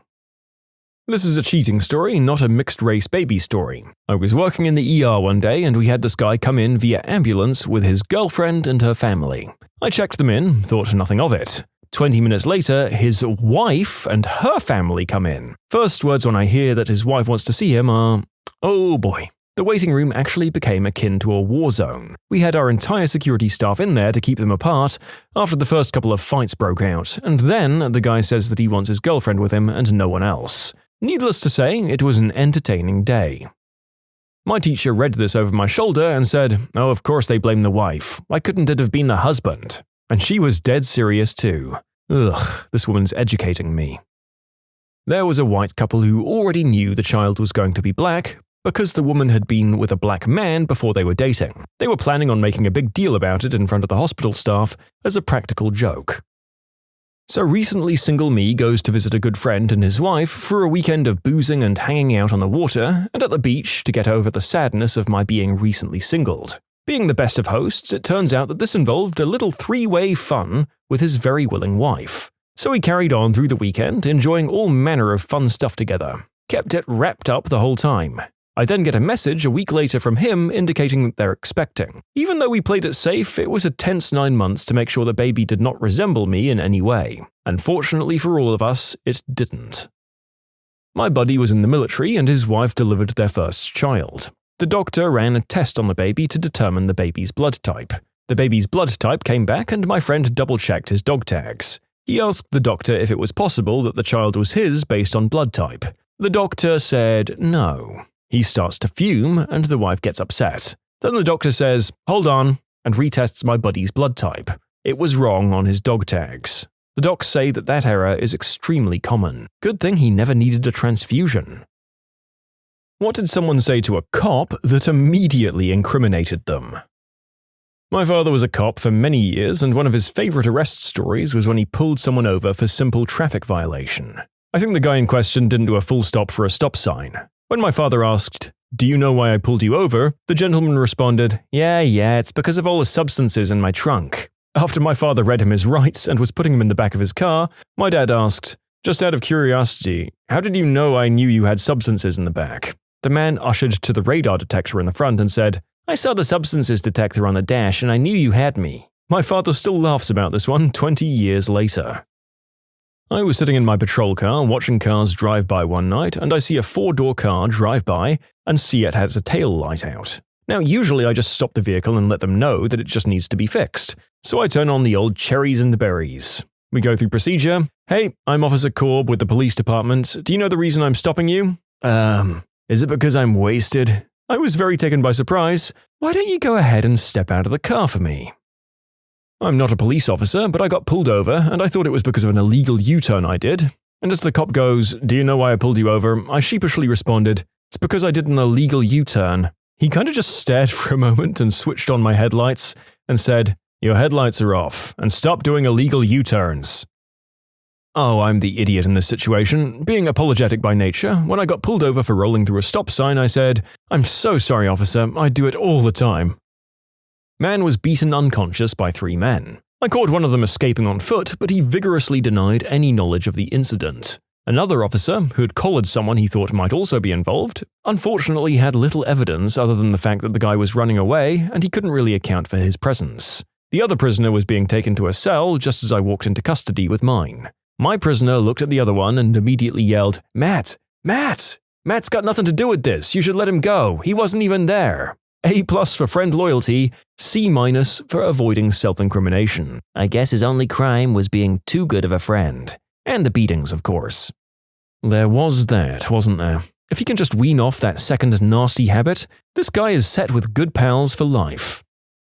Once pulled a woman over for speeding. Upon approaching the car, I noticed she has 4 young children in there and that none of them are secured in their seats, even though there are 3 car seats in the back. So I explain why she was stopped and I inquire as to why none of the kids are belted in. Her response was, "I don't have time for that crap." "Yes, Mom, I'll be right back with you." Went back to my unit and ran her, noting that she had received a ticket the previous year for the same thing, just with 1 child. Roger that. Wrote her 1 for speeding and 4 for the unsecured kids, totaling $900 in fines. If she said they'd unlatched to see the policeman or something other like a reasonable excuse and then had them buckle up, I probably would have let her go with a warning.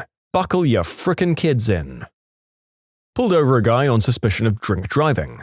We didn't have an ESD, or breathalyzer, but he was so drunk he was adamant that my radio was a breathalyzer. Anyway, while we were waiting, he started to get really agitated as he thought we were up to something. He was begging to have a go on the breathalyzer, the radio, and eventually I let him blow into the radio antenna and told him it was faulty and we had to wait for another. Unsurprisingly, he failed and got arrested. It still makes me chuckle.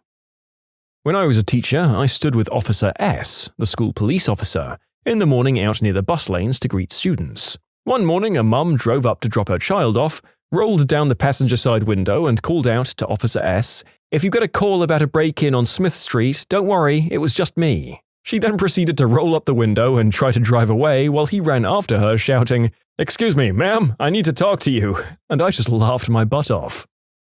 I had someone drunkenly confess to me that they'd witnessed a murder and knew where the murder weapon was ditched. I passed the info along to the investigating detectives. They already had a suspect, but the new witness helped secure a confession. Ooh, I've got two for you. The first was a suspicious person behind a business that had been burglarized a bunch of times in the past. I asked him, "What's your name?" "Jonathan." "Okay, how do you spell that?" "Jothnathan." And he sighs. "My name is Robert Paulson and I've got a warrant." The second was a traffic stop.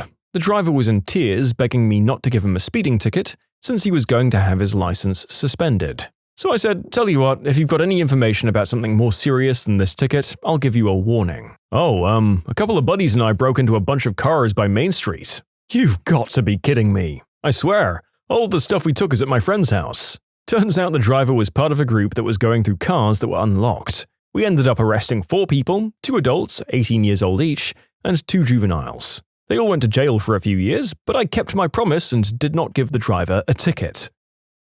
Late to the party, but here's one of many. I pulled over a woman for speeding one night, 45 miles-ish per hour in a 30-mile-per-hour zone on a gorgeous spring night with pedestrians everywhere. When I asked her if she knew she was speeding, she said that she did. She was having brake problems and was rushing to get the car to her friend's shop. The regret was obvious when I pointed out that if her brakes didn't work correctly, perhaps slower would have been the better option.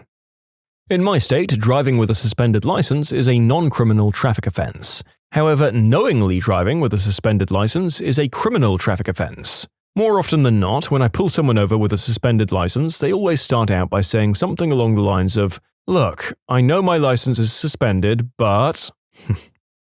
Not a cop, just a dumb kid. In '99, after Phantom Menace came out, I thought Jar Jar Binks had the funniest way of talking.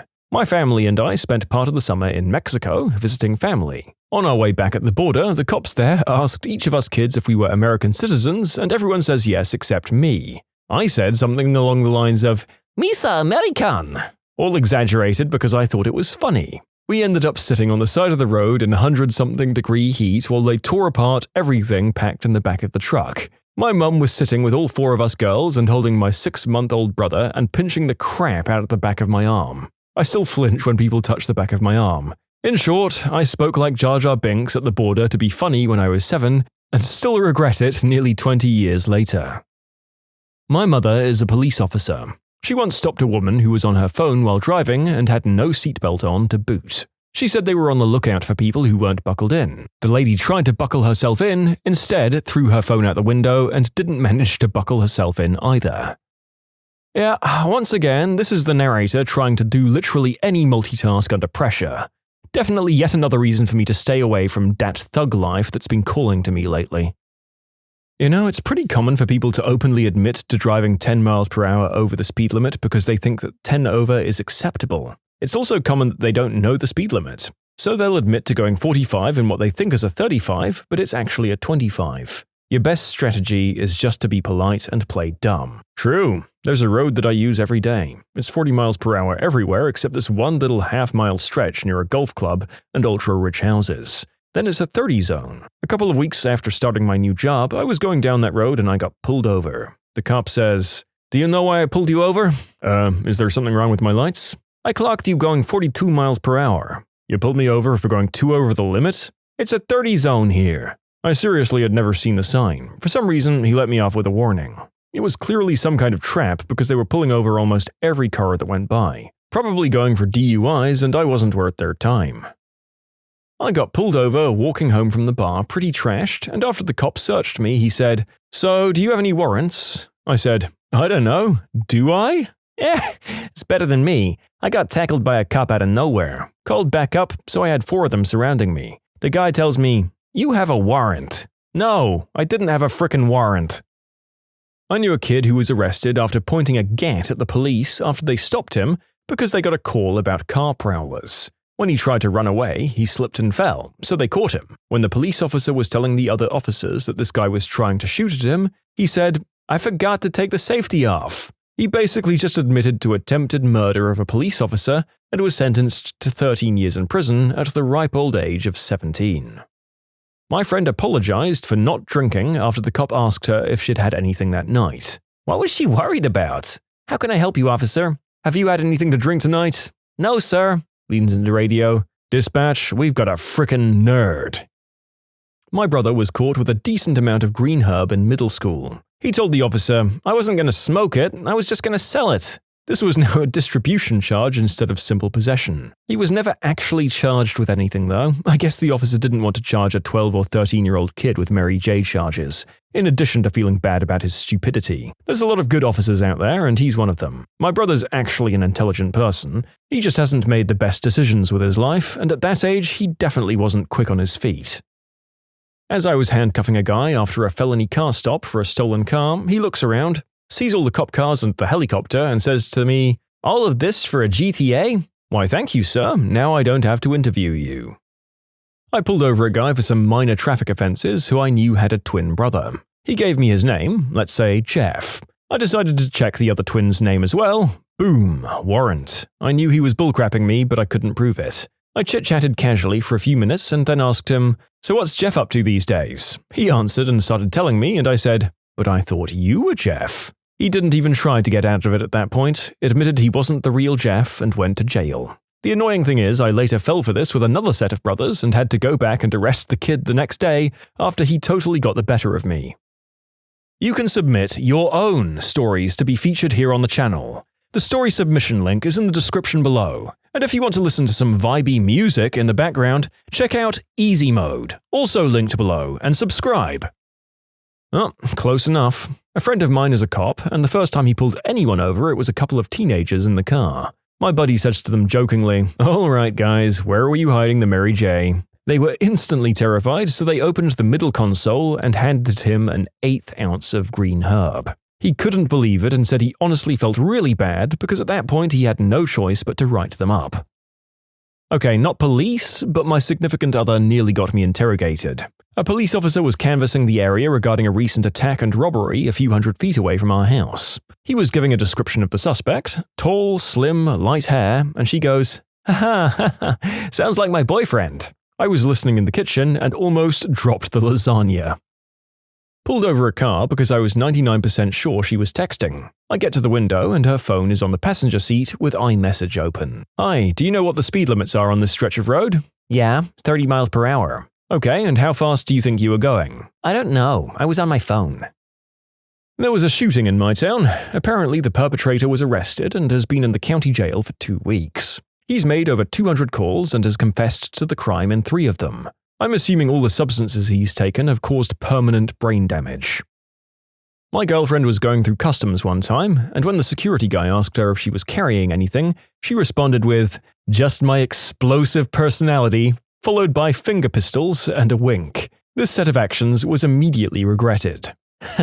Crossing the US border to Canada with a friend. The officer goes, "Any drugs or weapons in the back?" "Just this dope next to me," points to me, and they tore our car up. Good joke, bud. Oof. So yeah, I'd say that this was only a light to moderate chance of your perfectly harmless jokes inflaming people this way, but it's still not worth risking, is it? I salute you though, especially on the finger pistols in that first story. Well, I was the stupid person in my story. I got pulled over because one of my headlights was out, and I responded with, "Oh yeah, I know that, but if I just hit it with my scraper, it comes back on." I think the only reason I didn't get a ticket was because it was such a stupid response. I was passing a friend, being an idiot on a 4-lane road. Out of nowhere, this other car jumped out in front of me and caused me to have to floor it and swerve over into the other lane and past the guy who'd pulled out, narrowly avoiding clipping my friend's car who wasn't as attentive to what was going on as I was. I saw the cop driving the opposite way, but didn't even get to hesitate and still pulled off the timing I needed to. The cop stops, turns around in the middle of the road and turns on his lights. I saw him turn and was already pulled over before he'd even turned the lights on. I was then parked at a gas station. He says, "What were you doing?" "I was trying to avoid a collision, sir." "You were driving recklessly. Don't give me that bullcrap." "Sir, if I'd not swerved, I wouldn't be talking to you right now. That other car absolutely pulled out in front of me without checking." Well, I can't say for sure what happened because I didn't see it, but I don't ever want to see you driving like that again. And then somewhere in my brain, the next logical thing for me to say was, well, I was speeding. What the frick did you just say? Was my reaction to myself. The cop, completely perplexed by my confession, looked at me with his head cocked to one side, not unlike a dog that's trying to figure out what the baby talk noises you're making are supposed to mean. He then turned around, sat down in his cruiser, and drove away. I then sat there staring blankly out the window, with people walking past me going into the station, and I could only put my head down on the steering wheel like the moron that I am. I was walking home at 2 a.m. a few years ago, about 15 minutes away from my place, when a cop came up behind me in a cruiser, crossed into the opposite lane just to pull me over. I was walking on the sidewalk. The whole thing actually made me laugh because out of the corner of my eye I saw the flashing lights, heard the siren, and saw this cop haul butt across the street to pull me over. When he rolled down the window to get my attention, I asked, "Sorry, officer, was I speeding?" He did not find that funny. He didn't detain me though, but considering he'd found a reason to pull me over, it was probably a slow night and I was the only living soul he'd seen in the past 15 minutes, I wanted to make sure he was the one who decided the conversation was over. I had nothing on me, I hadn't been drinking, and I did nothing wrong. If some of you are thinking I still should have been worried, this happened in Ontario, Canada. When he pulled me over, he asked me what I was doing. I was walking back from my girlfriend's. My car was in the shop that week. The cop started trying to poke holes in my story, asking about whereabouts does she live, saying he didn't believe me that I could walk that far. My only hope at this point was to be so friendly with my answers that he'd get bored and drive away. It was February, and I'm sure he was cold sitting there with his window open. I told him the transit system around here was crap, and I was used to walking these distances. He didn't buy it, but moved on with the conversation. He went through the routine, asking me my name, where I lived, stuff like that. I gave him everything he needed. He then asked me what I did for a living. I'd just gotten out of film school and just did some crappy PA work at the time, so I told him, "Oh, so you're in the film business. You must have white snow on you then." What? This is when he kept asking about white snow. Did I have any on me? Did I know people who did it? What my substance connections were? I bet a lot of people do that stuff in the film business. He was trying to see if I'd slip up and say the wrong thing. All I could say was, "I think you watch too many movies." He didn't like that answer, but he hadn't detained me. We're just having a conversation. The cop continued to stare at me before saying, "So you love Tim Hortons?" I was confused by this, and he could probably tell. He then pointed to my winter hat. I was literally wearing one of those stupid promotional hats that Tim Hortons gave away at the time. It wasn't even mine. It was my girlfriend's. It had randomly started snowing that night, and she didn't want my head to be cold, so she gave it to me to wear. I honestly thought it was just a black hat. I had no idea it said anything. This is where we hit the 30-minute mark, so I said to the cop, "Hey, if you really want to search me, you can. I can even show you my ID again. It's really cold and I just want to get home tonight." He stared at me for a good minute. He had that face that kids usually get when they're told to stop doing something annoying, and that they know they should stop, but they want to let you know they're not stopping because you told them to. It's because they want to stop on their own. Then he rolled up the window and drove off. He'd kept me for 30 minutes, in the cold, just going off at me. He kept asking me if I had white snow on me or knew how easily to get it. So either he was desperate to bust me for something at that point, or he just wanted to buy stuff himself. Seems like a very awkward conversationalist. I wonder if he was really just that bad at talking to people so that everything he said or reacted with seemed incriminating. I've actually talked to people like that. Or maybe he was playing a weird prank. I used to intern for a prosecutor. We had one case where we had the officer's report for the DUI. After completing and passing the field sobriety test, the guy told the officer, "Oh good, I thought you were going to ask me to say the alphabet backwards. I can't even do that sober." We kept a copy of that report in the office for later laughs. I work in emergency medical services, so I'm often on scene with the police. I can't tell you how many times I've seen people ask, "Am I going to get a DUI?" I mean, that's like the only way you get a DUI for sure. I never touched a screw.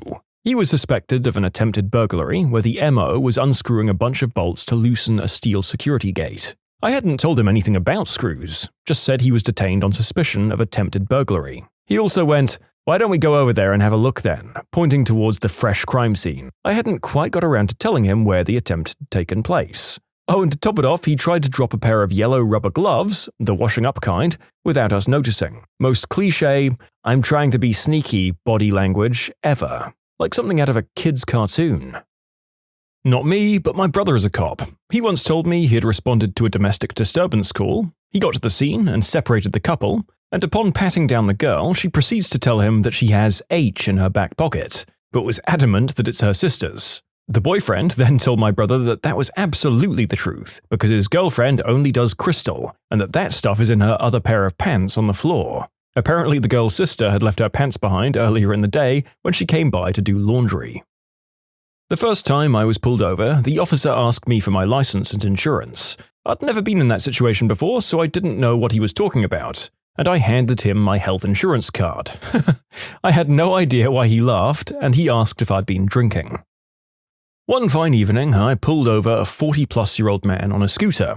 I asked him, "Am I going to find anything illegal under that seat?" And he says, "Well, nothing that belongs to me." I once thanked a police officer for giving me a speeding ticket. I'm not quite a police officer, but I was a guard at a jail. A man came in, and I told him to place his hands on the wall for a pat down. He immediately said, "The substances in my sock aren't mine." When you subscribe, make sure to hit the bell to turn on notifications. Put the playlist on in the background to finish listening to all the stories, or if you want some vibey music to put on in the background, check out easymode. If you like Am I the Genius, give Am I the Jerk a shot. Everything linked in the description.